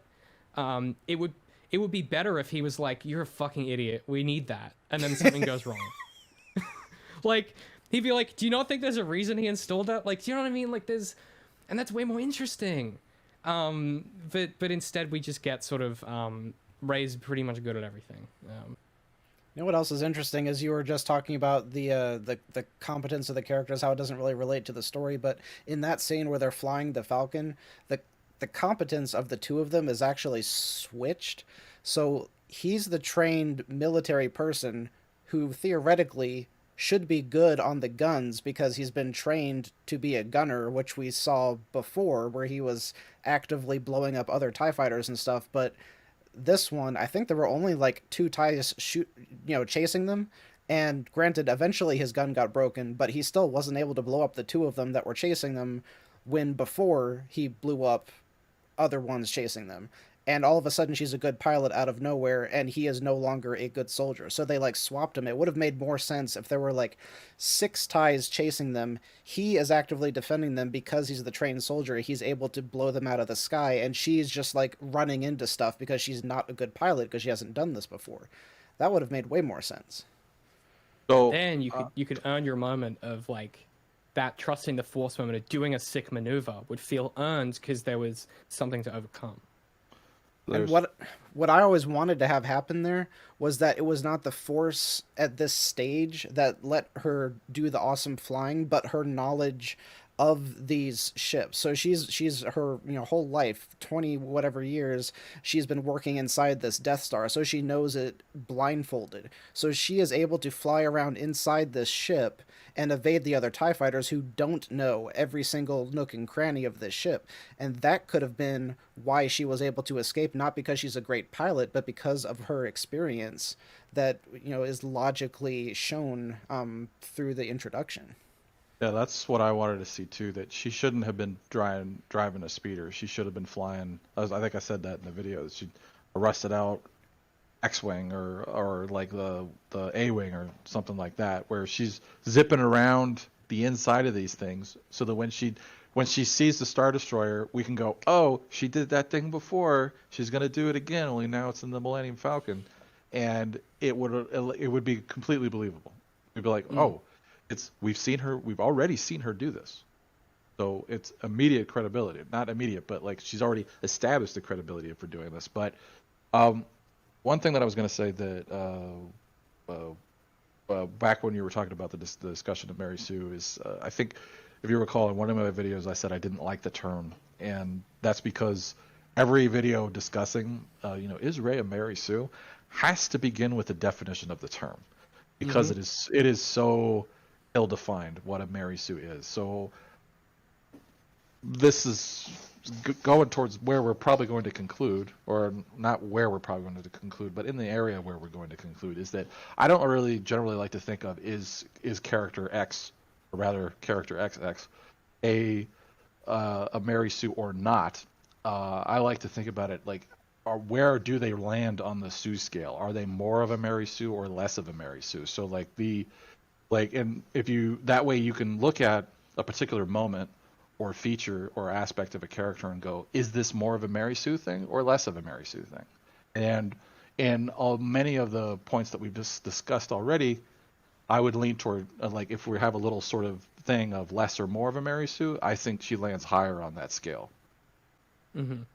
You've Rise correctly anticipated the maneuver I keep doing, which is really like clickbait concept and then accidentally trick you into like thinking about media in the kind of meta modern way that we do. Yeah, look, to me, that artsy fartsy thinking. It's that artsy fartsy shit. Yeah, it's verbs not nouns is what Rise alluded to. One of the things that we often talk about at ZeroIndent is we're interested in the verbs of storytelling. We're not interested in nouns. We couldn't care less about labeling. It's about process and understanding, and it's about feelings and emotional reactions and academic framework around that. One thing about the Mary Sue idea that's interesting to me in this context is it gets, I kind of alluded to it before, but I'll put a finer point on it, which is I think it gets levied in conversations about this character because she's occupying the Luke Skywalker role and she's a female. It makes Mary Sue an easier conversation because Mary Sue was originally predicated on the concept of it being a female character. But the whole point that Paula Smith was making is that, like, this is the type of female character you shouldn't write. And then you have this problem, which is, like, because the noun exists, some people use that noun and they say, look, Star Wars, the SJWs have gone too far. They've gone woke. And it's like, no, it's fucking anti-feminist to have a fucking Mary Sue. That's the whole goddamn point. And so and it is reactionary is what it is. This reactionary imaginary that they've sat down and they've gone, the way that we get the left to like our film is we write a bad female What are you fucking talking about? It comes down to this, I think, which is, like anything, when we use the term to examine her character in this context, we are using it as a tool and a framing device to get at some underlying things that are happening in this story and to try and like scratch around at the interiority and the kind of the mechanics of the story and the meaning it creates. And one thing that I will not have that I just do not tolerate is this notion that Disney's Star Wars or modern media in general, there is this implication that to have what some would call like progressive ideas, progressive casting, things like that, that those are inherently related to the merit and the quality of the writing and the storytelling. Yes, having more diversity in a story does tend to make it better. Yes, having more interesting faces, voices, ideas, worldviews tends, in my opinion, to produce better and more interesting and more engaging stories. The fact that Rey is a very competent female character has nothing to do with the fact that for some people, the fact that she's a female character and a protagonist in a Star Wars film is their underlying issue. If you gender swap Rey to being a male, we could have the exact same conversation we've been having. None of the things we have talked about so far have been about the way that she is gendered, because they don't gender her as a female in this story. The closest we get is that Finn is kind of smitten with her, but we could gender bend her into a man, and that would still work in the context of this story. Nothing about her characterization is specifically gendered. And so this notion that Disney made her a female to win fucking woke points, and they cast the actor who plays Finn to get woke points, is just like it's not mental gymnastics exactly, but it's flattening what's occurring in the story to fit an existing reactionary frame of reference, right? It's flattening the decisions that these people are making. It's flattening the casting that these people are doing. It's also, like, frankly, like, flattening what's happening in the story as well. We talked about it a lot in Sherlock, which is this tendency to need everything to be explainable, right? Everything has to be explicable. Rey is either a Mary Sue or she isn't. The world must be converted into binary, because reality is really big and complicated, and the numbers are really big and complicated, and like the numbers that we live in every day don't reflect this, but, like, you know, we deal in ones and twos and hundreds with our paychecks. We deal in 60s when it comes to, like, minutes. We don't think about probability and possibility in the way that it actually occurs, which is like 1 in a million things happen every single day, like every single second. That's just like the nature of the randomness of reality. And so I think there's an impulse when it comes to reactionary media criticism, which is obviously not the kind of stuff we do.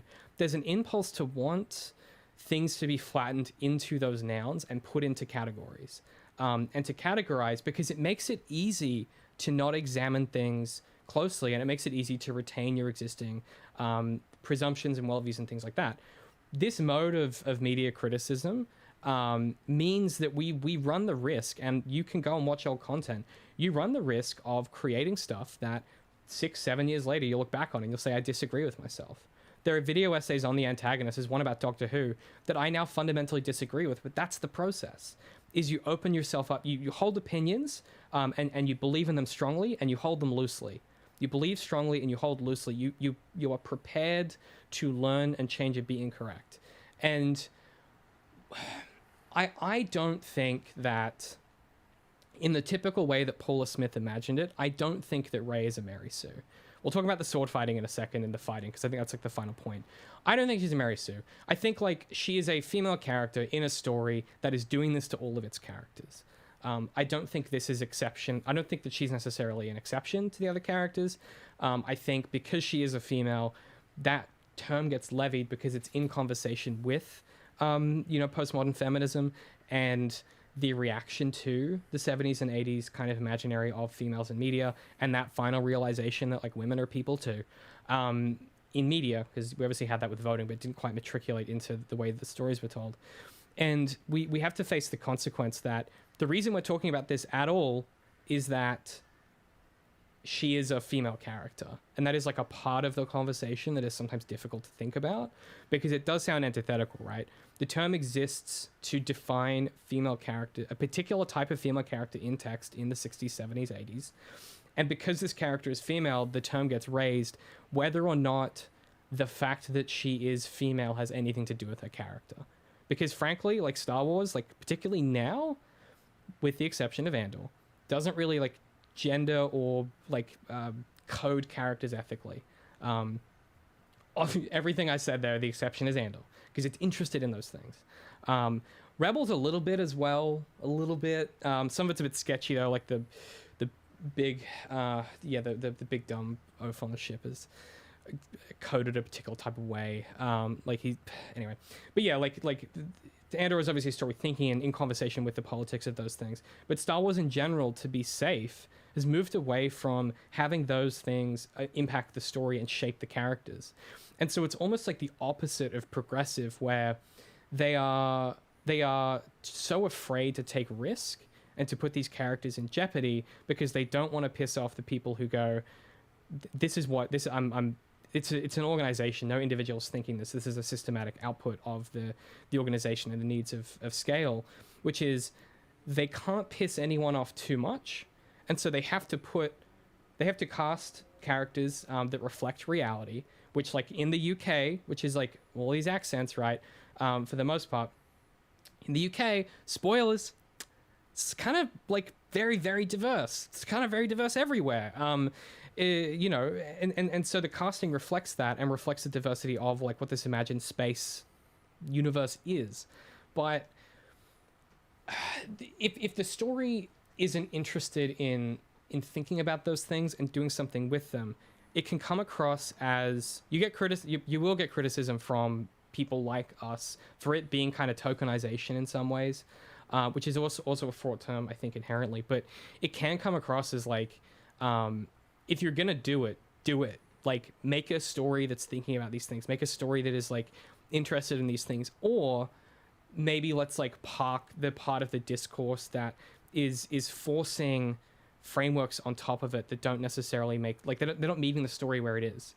If you're going on Reddit and you're writing a list of like the reasons Rey is definitively a Mary Sue, you're not really meeting The Force Awakens where it is, which is like, she is just a Luke Skywalker type, and she happens to be played by Daisy Ridley.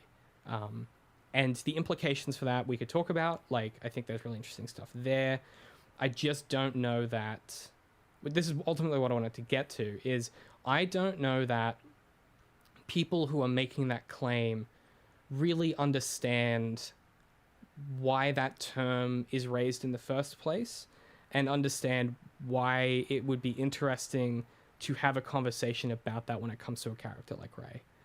I think that they are potentially, and I'm speculating, but I've been doing this for a long time, I think they are potentially giving in to reactionary astonishment, and maybe there is a step back they need to take and go, hey, like, why is this a thing that I'm thinking and talking about in this way and in this context? Maybe it isn't anything to do with this character. Maybe it's to do with the fact that she's a female. And there's some interrogation I think a lot of those people could engage with, or could choose not to.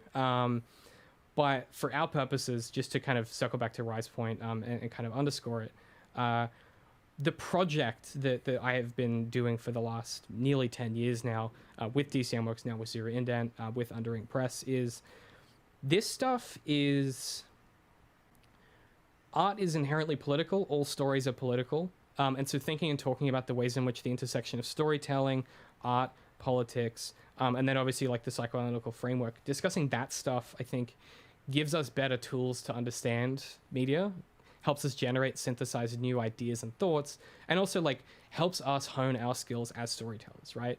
The reason that I always talk about this stuff, and I continually trick all of my friends into being on shows like this and to doing projects like this, is it helps keep the tools sharp, and it helps you inoculate yourself from the charlatans of the world who will tell you that the Star Wars fans will leave if this doesn't happen in the Mandalorian season finale. It helps inoculate you from the Reddit posts which are saying there's going to be a final Sherlock episode. It helps inoculate you from the people who are telling you that Rey is a Mary Sue. It gives you tools to think about these things and dissect them, and prevents you from giving into that reactionary astonishment, which is like a really valuable tool set, I think, just in politics writ large, because it gives you the tool set to do the same thing in every part of your life, whether it's in your education system, if you're in high school or middle school, whether it's like, you know, authority figures like parents giving you advice, whether it's friends giving you advice, whether it's bullshit that a politician is saying, right? Like these are like, these tools have such interoperability and extensibility that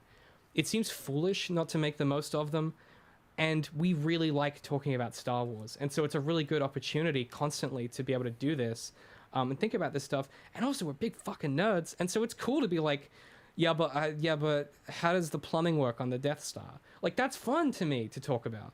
And I guess there is a joy in what we were talking about maybe before we even made it into this episode, but there is a joy to me in meeting these texts where they live, meeting them on their level, and then doing the work of processing and understanding them and thinking through, and not giving into that, like, not giving into the easiest possible reaction, which is formed by the easiest possible framework, which is usually the established framework, which if I haven't said this in as many words on this show, which I don't think I have because this is technically the second episode, not having a political opinion on something inherently means you're supporting the status quo, which is fine, but you must accept that like no position is a position.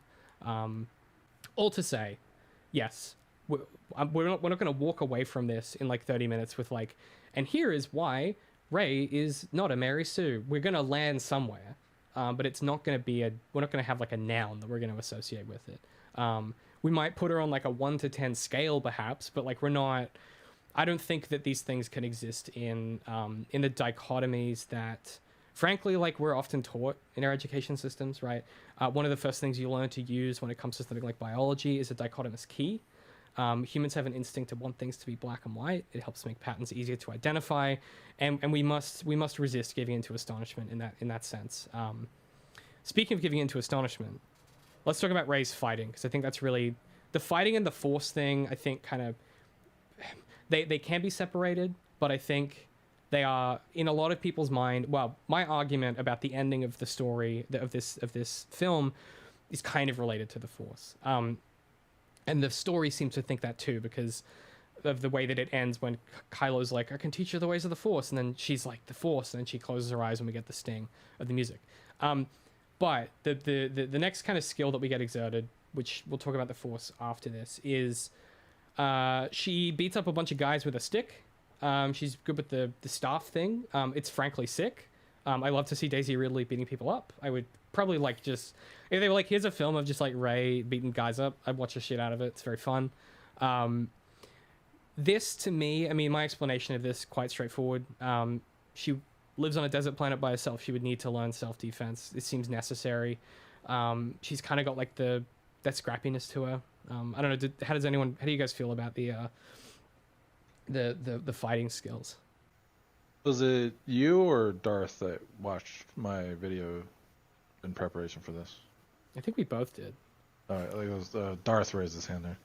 So I don't. This comes very early in her story, and it's not really that important. I mean, it's a little bit, it's a bit important to the scene or whatever, but it's not really that important. And the whole purpose of that being there is to give her credibility for the fight at the end of the movie. So she lives in a rough environment, and she carries a staff. I would put good money on she probably knows what to do with that thing. So it's not surprising. Like I every time that going back to when I first watched it in the theater, which I still remember pretty vividly, like, yeah, nothing jumped out at me about that. Yeah, if the Wandering Knight carries a sword, you bet he knows how to use it. Like, yeah. It's pretty standard mythopoetic stuff. The one argument I would make, that here we go. I would not stick too hard, because this is definitely being overly analytical. But that would never happen. I know. I have spent I'm such a Star Wars nerd. I can't believe. Okay. I've spent a significant amount of time doing actual lightsaber battles with both a bow staff and with a single blade, and the skills are not transferable.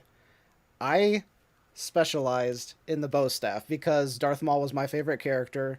That was my chosen weapon. I loved doing that. Like, this is what our nerd group of friends did. We choreographed lightsaber fights for fun.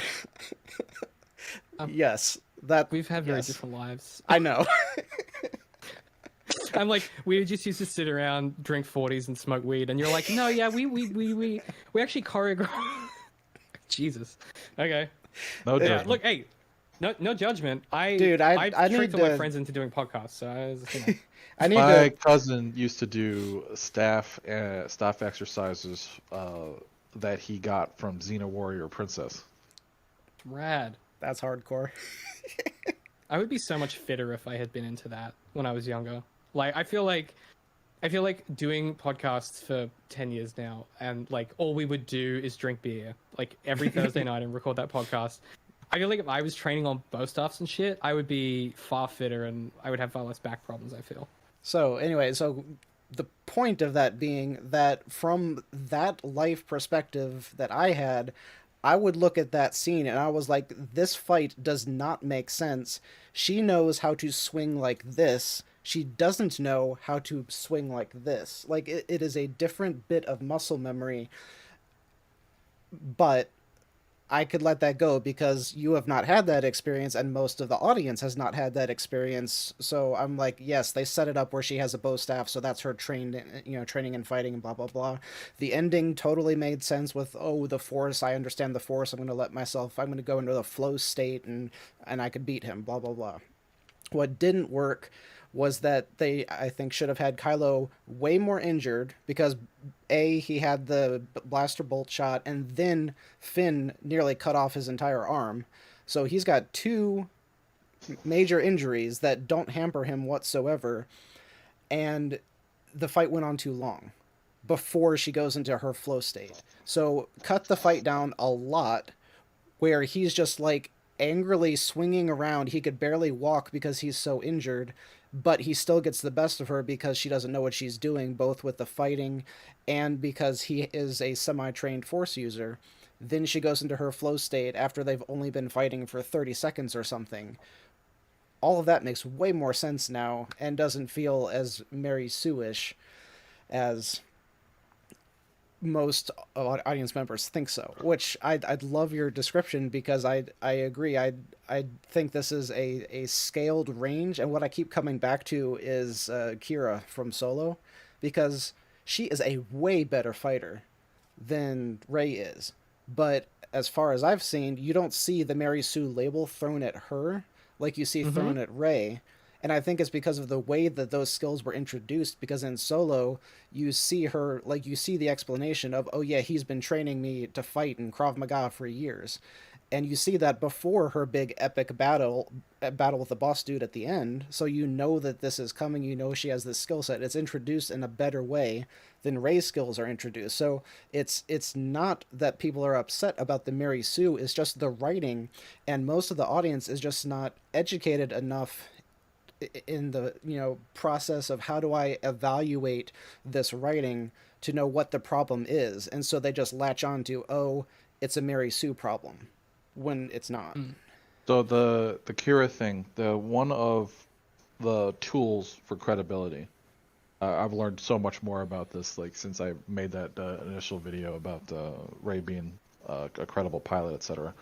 But what's going on there is there's a term for it, I forget, but it's just like instant credibility, where if you don't establish it beforehand, you need to stick it in the background, or you need to establish you establish immediate credibility by sticking it in the character's background and attaching it to something. So, you have was it L3 is the droid? Yep. So like Kara mops the floor with that guy, and L3's like, whoa, and that is a sort of a lampshade of acknowledging that, whoa, where the hell does this come from?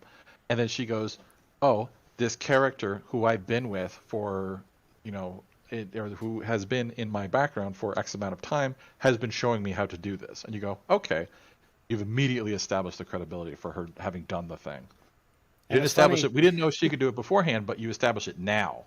If you don't remember the scene that literally happens in the background, like Han or whoever is looking through the window, and behind him in the background you see her beating up the guard, and then after that you get the explanation of, oh, in my background I've learned how to fight. Yeah. Now Rey, on the other hand, this is there's a couple of, if you to land her, I will give you the credibility problems or issues here, and you can tell me where you think this lands on the Sue scale. Is that she has an opportunity when they first get into the Millennium Falcon to establish that immediate background credibility. There we go. Dave's got the right idea. I'm on. I refilled my drink while you were going on your long tirade there. Tirade, okay. I was going to say rant. It's the wrong word. It was a monologue. There you go. It wasn't a tirade. It wasn't a rant either. But anyway, so she has the opportunity before she takes off to give herself the immediate background credibility, where he goes, "Have you ever flown this thing before?" And she goes, "No, this thing hasn't flown in years." So like, that opportunity missed. And then, as far as like her being like a really good pilot, it's important to note that when she first takes off, she's like crashing like all over the place. But then she like quickly recovers and then does some of the most insane flying that we'd seen up to that point in Star Wars. Mostly probably because of special effects, but still some really insane flying. Now, the next opportunity is they get up into space, and her and Finn and BB-8 rejoin, and they're like, "Whoa, that was crazy!" Then, like, how did you do that? And she goes, "I don't know." She's like, I've like, she does a little bit of background credibility here, and goes like, "Well, I've flown some stuff before, but never off planet." There's another bit of dialogue that's really interesting, though, is when she's getting ready to take off and when he's strapping into the gunner's seat, it cuts back and forth between them, and they're saying, "I can do this, I can do this," and then cuts to him, and he's saying, "I can do this, I can do." So why does she already know she could pilot the ship? Is that what the line is supposed to be, giving her the credibility? No. Yeah, that's psyching. Well, first of all, that is psyching themselves up. But Finn has already done this, as you said earlier, with Poe. It's like, not only can I do this, I just did this like a minute ago. It is okay. Granted, it's cute. Like, it's a cute moment. I think it's good character. Well, no, it's important that you work at the expense of characterization. But it's important that you bring up that little moment there, because that, I think I said that in the video, like the whole point of this sequence is about, and not about her being a pilot. That's because her being a pilot is not relevant to her story at all past this moment, where it is like extremely relevant to Luke. She doesn't fly again until she gets in Luke's X-wing to Exegol. Yeah, and that's not, and it's not really critical because all she has to do is just get there. So like, whereas Luke, it's the pivotal element of his character in A New Hope is that he's a pilot, right? Yeah.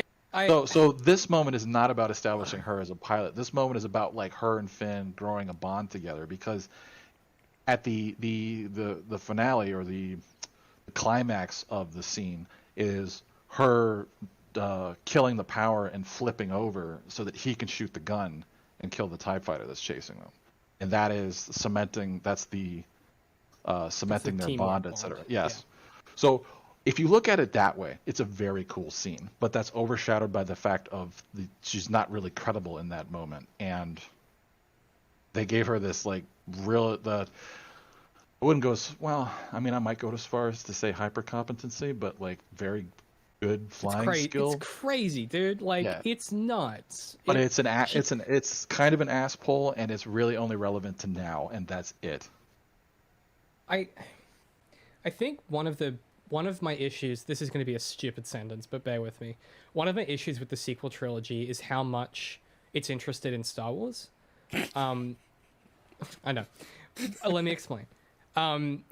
Luke, the reason that Luke has an X-Wing and is a good pilot is it allows him to be in the mythopoetic structure, which is the original Star Wars trilogy. It allows him to be the knight errant, or like the, the Ronin. It's based on that kind of samurai style. And it allows him to do things like leave the main crew and go off to Yoda and train. And it allows him to do things like he becomes the wandering knight errant. And one of the instincts that this trilogy has is everything has to be a Star Wars reference. And so Rey ends up taking ownership of the Falcon, which has the accidental consequence of robbing this story of some of its potentiality, because the Falcon needs a co-pilot. And so Chewie must be there. And so the space that they're playing in when it comes to the levers they can pull for these characters, in my opinion, is severely limited by like how referential some of this stuff ends up being. If it had not been the Falcon, it had been think about Mando's dope,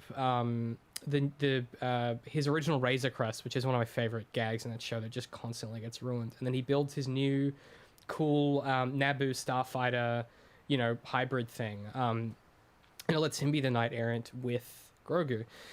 There are levers they could pull here that would help this be related to her story if they wanted to have her be the one that's flying.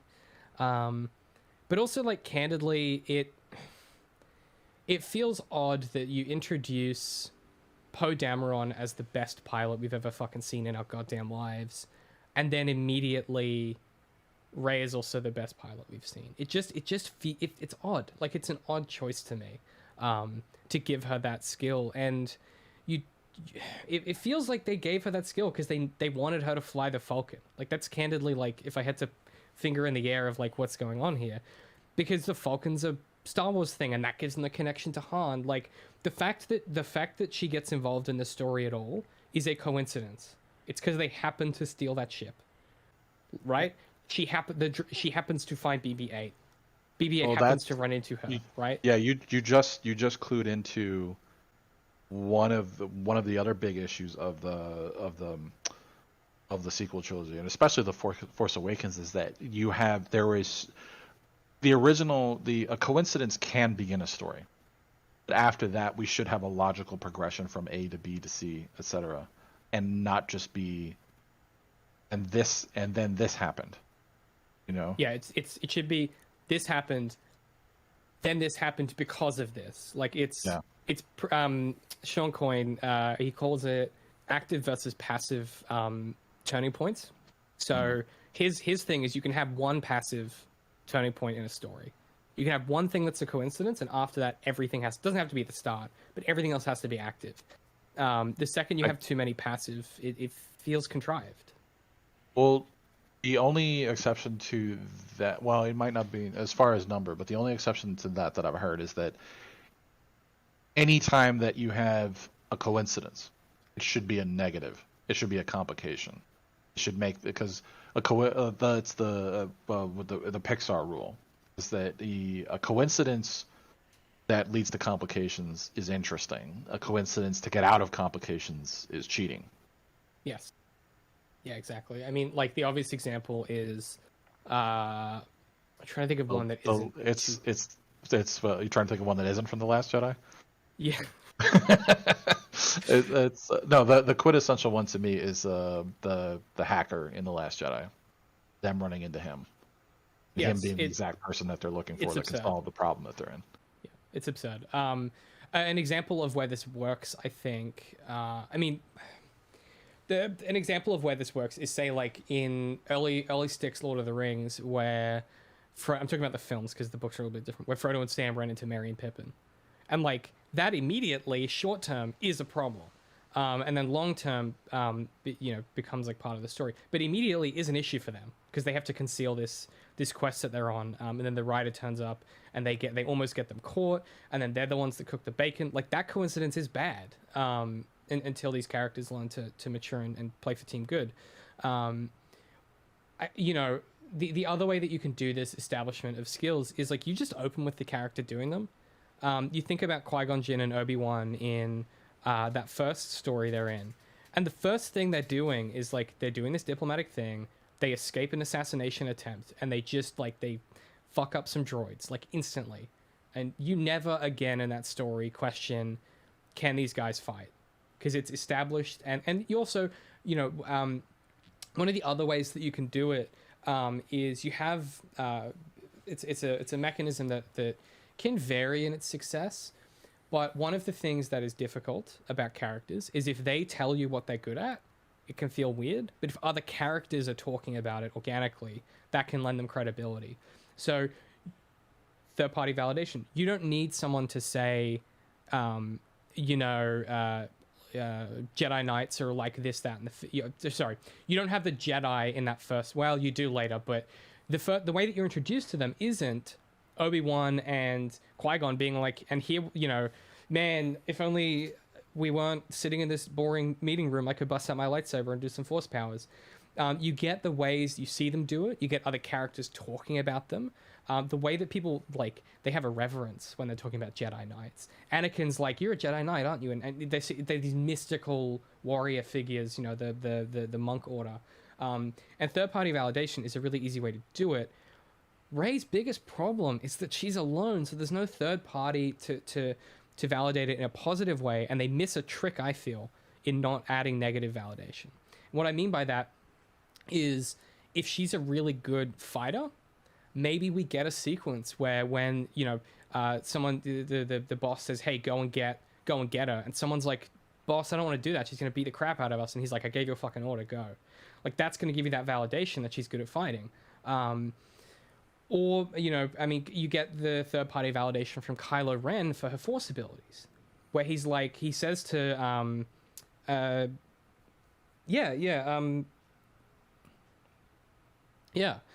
which I think brings us nicely, because we are running out of time, but that does bring us nicely, I think, to the conclusion of the story.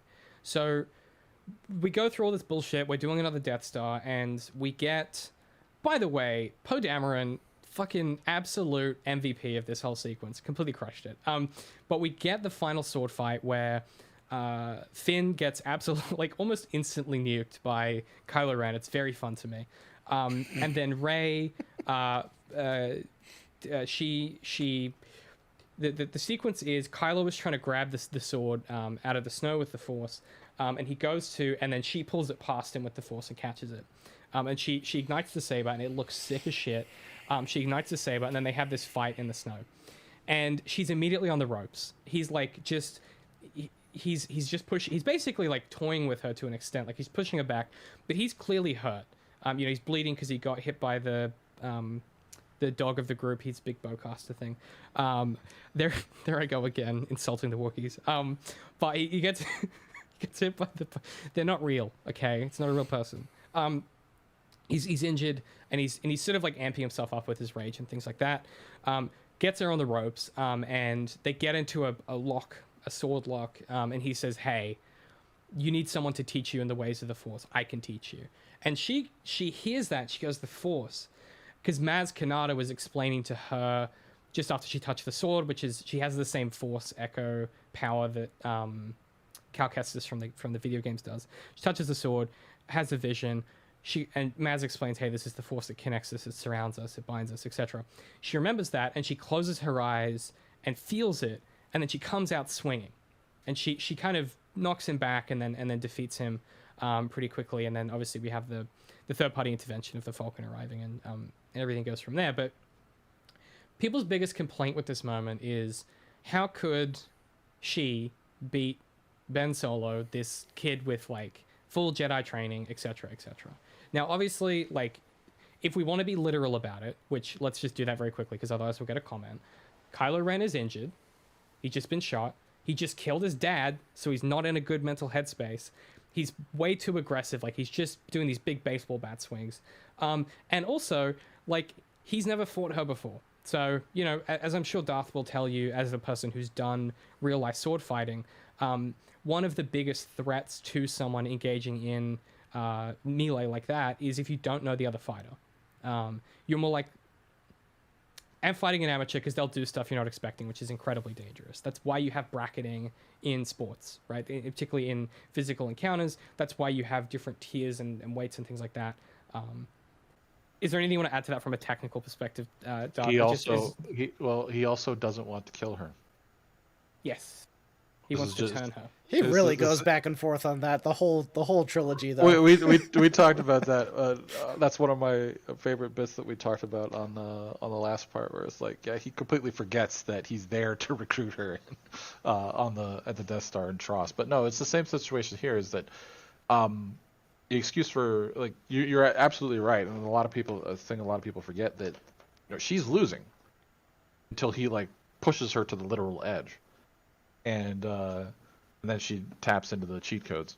I also think. But he's not trying to kill her up to that point. Not really. I think a big issue with the scene is also just straight up. It's the choreography, and they should have done the choreography different, because the way that they shot it, it almost looks like she physically overpowers him, and that's why she won. Because at one point they're physically grappling, and she's pushing his saber into the ground here, and he's pushing her saber into the ground here, and it's like, there's no way, no matter how hurt he is, there's no way this little 90-pound girl should be able to physically grapple with someone who's 6 foot whatever and has been a fighter for however long. And I think, just like I said, I think with the way that they choreographed it, it naturally ties into the Mary Sue argument, versus just having her go into this flow state and she is attacking him so fast he can't even see the. This is how the books described lightsaber fighting so much, is that it is a blur of light. You can't see where the blows are coming from because they're coming so fast. If they had done something like that and made it way more obvious that it is the Force who is guiding her blade, even just shut her eyes, like she does it blindfolded basically. There are so many ways they could have made it obvious she is not physically overpowering him, which is more how it came off, especially with she does this like big swing and then she comes down and she's all like, I'm big and bad, this kind of, you know, she's got all this adrenaline going and it looks way more aggressive than the calm Force letting her win would have made this. Important to note, as far as like when in regards to the choreography, is that the way that it was shot, and I tried to convey this in my credibility part 2. I don't think I did well enough, because when I showed it to my Star Wars buddy, I had to clue him into this. I tried to put the recording in, and maybe I should have verbalized it, but I might not have even noticed it until I was editing. But shot for shot, it is almost exactly the same as Anakin versus Dooku. And I was gonna say it's there's so much Palpatine in there as well. So many of the stances. So I will fault Ryan for this, or Ryan, or however you whatever you want to call him. Ryan Johnson. That's what he's trying to say. Ryan Johnson. Yeah, Jen's getting Ruin. Ruin. Well, that's the nickname for him. Ruin Oh wait, is he gonna leave the room? Oh, I hate it. Oh, that's so bad. Star Wars fans suck so bad. That sucks. Yeah. All right. You're clowns.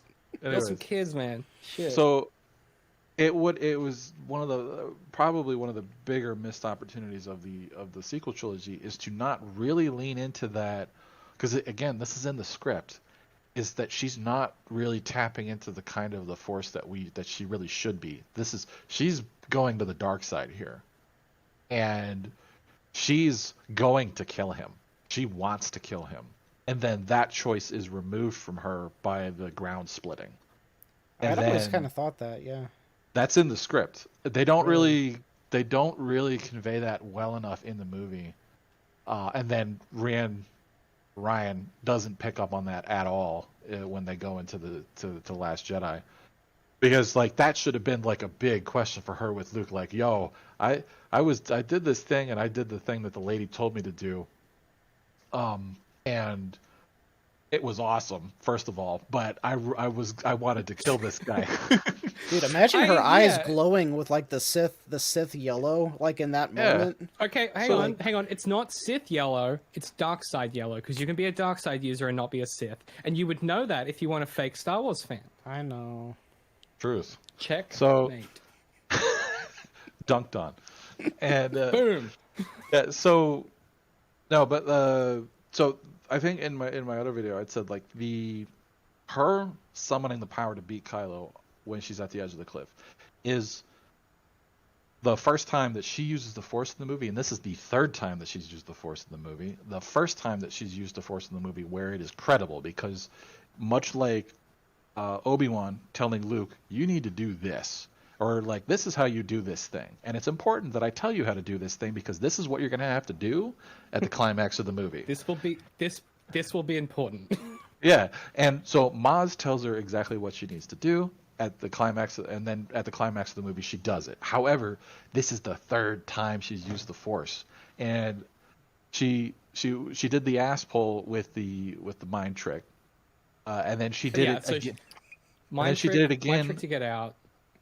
And then she does the second one is she summons the lightsaber to herself, and then yes. And then we go to I said it in the video where she's like when Kylo's like, I could show you the ways of the Force, and she's like holding the lightsaber, and she's like, the Force, that thing I just did like 2 seconds ago. Oh yeah, let me try that. And I don't know, it misses the mark for me because of those two previous instances. It's like, oh, it's because in Luke's arc, if you want to call it that, is really shallow in that it's all he has to do is choose between technology and the Force and accept the Force. That's essentially it. And once he accepts the Force, then he can that allows him to win the movie. And it's the same is true with Rey. Once she accepts the Force, that allows her to win the movie. But she's already done that twice before then. So, I mean, do you get where I'm coming from on this? Yeah, I do. I mean, structurally, it's a big problem for me. Yes. The other kind of lever I think that it's missing. I mean, you guys have really like articulated the shape of why this doesn't work really, really well. The other lever it's missing is this choice, the way that she resolves this conflict doesn't have anything to do with what happened before. Like you guys were saying at the start, where she started on Jakku, you know, wanting this, that, and the fifth thing, you know, for her parents to come back and needing to accept that she has to go out and find her family. Like, I mean, found family, not literally go and find her parents. She has to accept that that's what she really needs. But actually what she really needs is to believe in the Force. Those aren't like related to each other. In the way, they're not related to each other in the same way that in the original Star Wars, you have the figure of Darth Vader, who is the stand-in. And by the way, let's just compartmentalize the like weird ableist like shit that goes on with Star Wars and mechanics and stuff and the ways in which it views disability. Well, let's park that for now. But Darth Vader is a stand-in for the dark side, which is like inherently like the Imperials are coded, like it's metal, it's like gunmetal, it's, you know, facelessness, it's inorganic shit. The good guys, the rebels, it's the organics, it's nature, it's the Force, right? Luke has to accept the underlying power that is inherent, that will allow the good guys to beat the big bad evil mechanical guys, right? Like to defeat the industry and bring back balance, or whatever the fuck you want to call it. Rey's choice here doesn't have much to do with the character that they have built, her backstory, her wants and her needs, or even her lie, really. Because this is the moment, ironically, this is the moment where my rewrite would have him taunt her about her parents, like we see in the next film. That's where I would do it here, and then I would have her try and kill him in response. And then she's got the sword and she's about to do him in, and then, you know, Finn is like, hey, don't kill him, that's, you know, that'll make you like one of them. And then suddenly you have a compelling arc for her, which is like she has to listen to her found family and accept who she is and not murder this guy for throwing her lost family in her face. A bunch of ways you could fix this, but yeah, fundamentally it's lack of relationship to the character they've constructed and her wants and needs. It's lack of credibility, or not even that, it's just like a lack of believability of the sequencing. And as Darth said, that's in part the choreography, it's in part the thematic piece, it's in part the structure of the scene as well. For my money, it's the resolution to the scene also, as in the way that they get separated. And then it's also, as we said, the dialogue. Like I think fundamentally there's a lot of things about this which aren't pulling in the directions it should. The other thing is, in the original story, Luke doesn't do sword fighting in that film to resolve the conflict. He's flying his ship. Here, the thing that we've seen Rey be really good at, which is flying the Falcon, isn't what she's doing to resolve the story. Luke has to go away and get sword training and force training before he can come back in that final picture and be a really good Jedi. You know, like he comes back in the second one, gets literally disarmed, which is still my favorite joke. And then he comes back, and then he's able to overcome his father and the Emperor. And I think a lot of people's criticism that Rey is just like inherently good at this stuff, I think is like, particularly when it comes to the Force, it's a bit silly. It's magic. Like, you can just be good at magic. There are like people that are just good at magic. I think the problem is the ways in which, I mean, come on, you've seen fucking Harry Potter. You can just be good at shit. Like, you can just be the chosen one. The problem is the way in which in the story itself the credibility is established, and the ways in which the story is resolved with credibility that is unrelated to the character development they've been doing. And I think for me, when we talk about like why she might feel a bit like a Mary Sue, those are the levers I'm pulling on in my discussions. Those are the things that I bring to the party and bring to the table. Because, I mean, yeah, the granted, Star Wars is far more sci-fi than it's ever been. Me and Darth talked about that a lot in Sherlock. I know I talk about that a lot with you guys. It's more sci-fi than it's ever been. It's far less fantasy. But there is still the mythopoetic thing happening of like, it's still fucking magic. And it's still guys with magic powers fighting with swords. And you can just have a moment of being good with the magic and then go and get more training. I have no problem with that. But I completely agree. I think the sequencing, the framing, and the kind of thematic structure around this, and then the narrative structure as well, just do a disservice to like what the scene is trying to achieve. There are so many ways you could do this. Like you guys said, you go full dark-sided. She's trying to murder him. You could have her do the like... do something similar to what Obi-Wan does, take a leap of faith, you know, the way that he kills or doesn't kill Darth Maul, spoilers. You could do that, or you could do the kind of like the Last Jedi approach of like she's avoiding all of, you know, he's getting too aggressive, she's avoiding his blows, and she, you know, does him in one kind of thing, which is, you know, what you could do if you wanted to go that direction. There are so many levers you could pull, but they don't pull in any particular lever too hard, because pulling in any particular lever too hard goes back to what we were talking about before. It risks taking a stance and saying something and having an opinion about this. Like, this film doesn't have an opinion about the Force. It doesn't have an opinion about Kylo Ren. It doesn't have an opinion about Rey's place in this mythopoetic arch narrative that's happening. It ultimately, in not making a choice, it fails to say anything. And like we always say, if you fail to say anything, you support the status quo, which is inherently political. And I think it's a shame that they don't make a choice with this moment. They don't make this moment about her in some compelling and meaningful way. Instead, it just is a Star Wars scene. It's the best way I can think of describing what's happening here. It has all of the requisite elements of what we expect from a Star Wars sword fight, but it doesn't have a raison d'etre. There's no reason for this to happen for these characters in this moment. With the notable exception of Kylo Ren, who has obviously just killed his dad and he's a fucking mess, and he's trying to find anyone to take his emotions out on. But that doesn't really relate to like what Rey's going through and the positioning that these two characters have in this story. And you know whose fault that is? Rian Johnson. Because we got him, ladies and gentlemen. because the problem with Rey, writ large, is the original premise. This scene is the best example of the original premise that you had for this discussion, which is the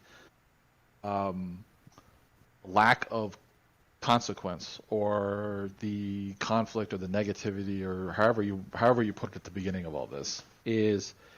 And I think I had said that in our. When I think about her, I always think about what Dumbledore says to Harry Potter in the last movie: is it's time to make a choice between what is right and what is easy. Yeah. So what is right is like so, and if you think of that, is a great way to think about how the Force is used in this particular area. Is that what is right is, you know, the light side of the Force is the right way to do things, and that is not easy. It's like it's the whole idea, or I don't know if dichotomy is the right word, but the whole thing with the Force is that the easy way is the dark side, and that's the wrong way to go. And the hard thing to do, the thing that takes much longer, is to use the Force, the light side of the Force. Or actually, this is something that I've been corrected on recently. There is no light side of the Force. It's just the Force. You have the Force and you have the dark side. It's a spectrum, like we were talking about, right? So for Rey, she's missing that conflict of, and it's more than any other character, more than Anakin and more than Luke. She should be somebody who is just complete, like her complete setup is to go dark side, because she has an awful background, and to suddenly have all this power be available to her, and you see it in every movie, I'm pretty sure, is that she just goes nuts and is unable to control herself. And yeah, that does happen in every movie, and that happens, but then there's no like introspective moment of like, oh shit, like I went pretty dark there. Like that doesn't happen. There's no consequence for her. She's just Miss Goody Two Shoes, or well, they triple down on that later. later where like she does the force lightning and it's a fake out because it's the wrong transport. Like they're just so afraid of putting these characters in any kind of like moral jeopardy, Yeah. which is like such a shame. I don't know. It just Well, I like I said, the reason I blame Ryan for this is because it's yeah, like I said, it's there in the script that this setup for she wins, but like she went dark there. That's the way that scene shot, and that's the way that script is originally written, and that's not picked up. That is completely left to the wayside in Last Jedi. yeah. Okay, we need to wrap up because I do need to go. Look, any very quick closing thoughts? I will read very quickly before that. I wrote down a bullet point of stuff I liked in the film. So we'll end on that as like a positive note. But do you guys have any closing thoughts on that? I will go first because mine's very brief. Is that I don't think Rey is a Mary Sue. I think she rates very highly on the Mary Sue scale. I don't think she is a complete Mary Sue.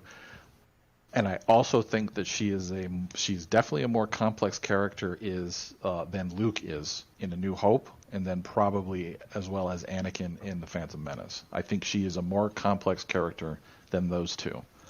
I don't think the rest of the trilogy takes advantage of that initial complexity, or at least, or maybe this movie doesn't either. But she is. I think because she does have that want, lie, need, and ghost at the beginning of the movie. Yeah. So that's where I'm going to leave that. Darth, anything you want to add? No, I'd echo all that, and I think that she is actually my favorite character in this trilogy from the perspective of looking at the wasted potential that was there, because there is so much that I adore about having this, this sheltered, isolated, hurt being grow up, and whether she goes towards the dark or towards the light, either way could have been a really compelling story.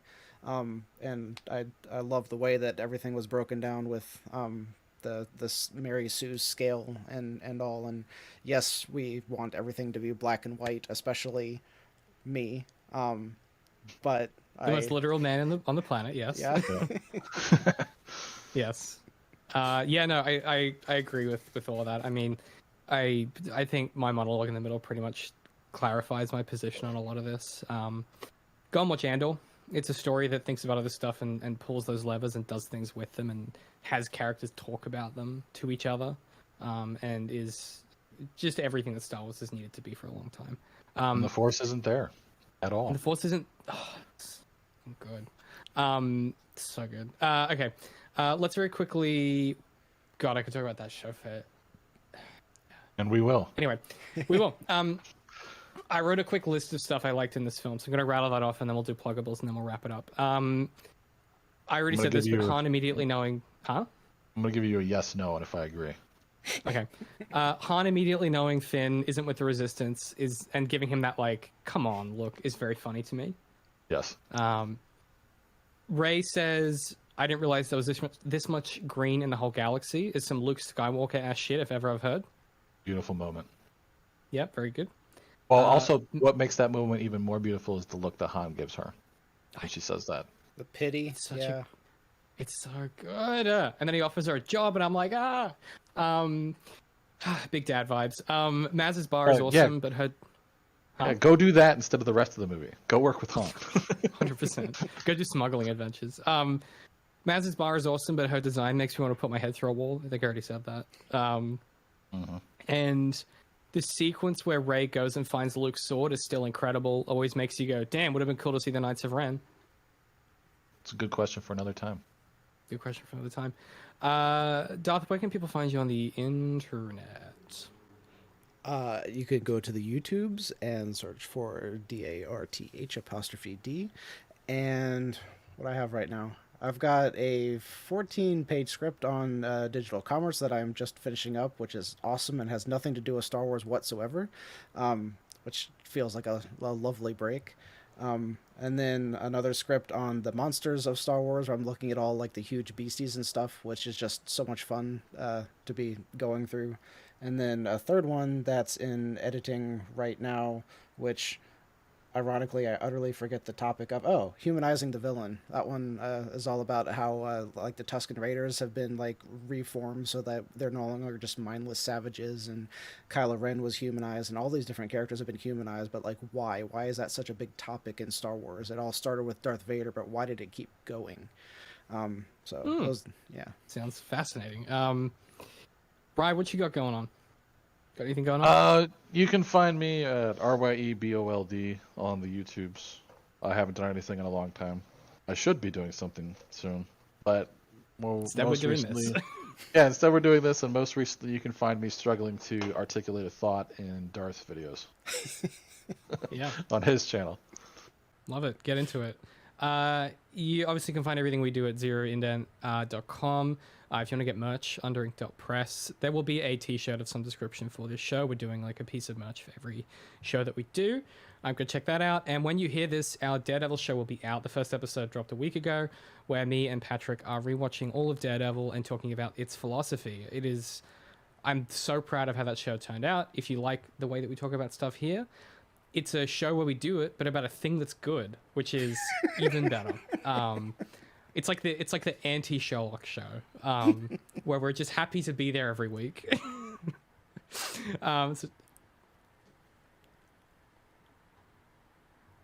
Yeah, go listen to the previous ep. Yeah, it's a really interesting chat. And then you can also go find our full season 3 breakdown of The Mandalorian each episode, I think, over on Darth's channel. That'll be somewhere in the live tab, I reckon. Yep. So go do that. But we got to get out of here because I got to go to lunch. Thank you for watching or listening. Wherever you consume it, do consider giving us a rating or review or an engagement. You know how these platforms work. Helps more people find the show. And I would love to know in the chat where you land. Like, what do you think about Rey? Where do you land on, like, sort of her on the Mary Sue scale? How much, merit do you put into those kinds of arguments? And is there something in Star Wars you'd like to hear us talk about? Because we're always open to suggestion if there's topics you want us to cover. We obviously have a billion ideas that we want to talk about, but Star Wars or otherwise, let us know in the comments if there's stuff you want us to talk about. Otherwise, we will catch you guys next time. Is there like a Star Wars outro that we do? Well, we're also happy to talk about particularly good or particularly bad movies of any kind. That's true. Yeah, and also Andor. You can usually find us doing that for at least 20 or 30 minutes on one of the live sessions on Darth's channel. Yeah, Dead Man's Chest is next, right? Yeah. Holy shit, we have to talk about this film. What's like a Star Wars outro that we could do? What's the thing that Star Wars people say? Don't do drugs. The Batman is awesome, and may the Force be with you always. Forgot about don't do drugs. All right, we'll catch you guys in the next one.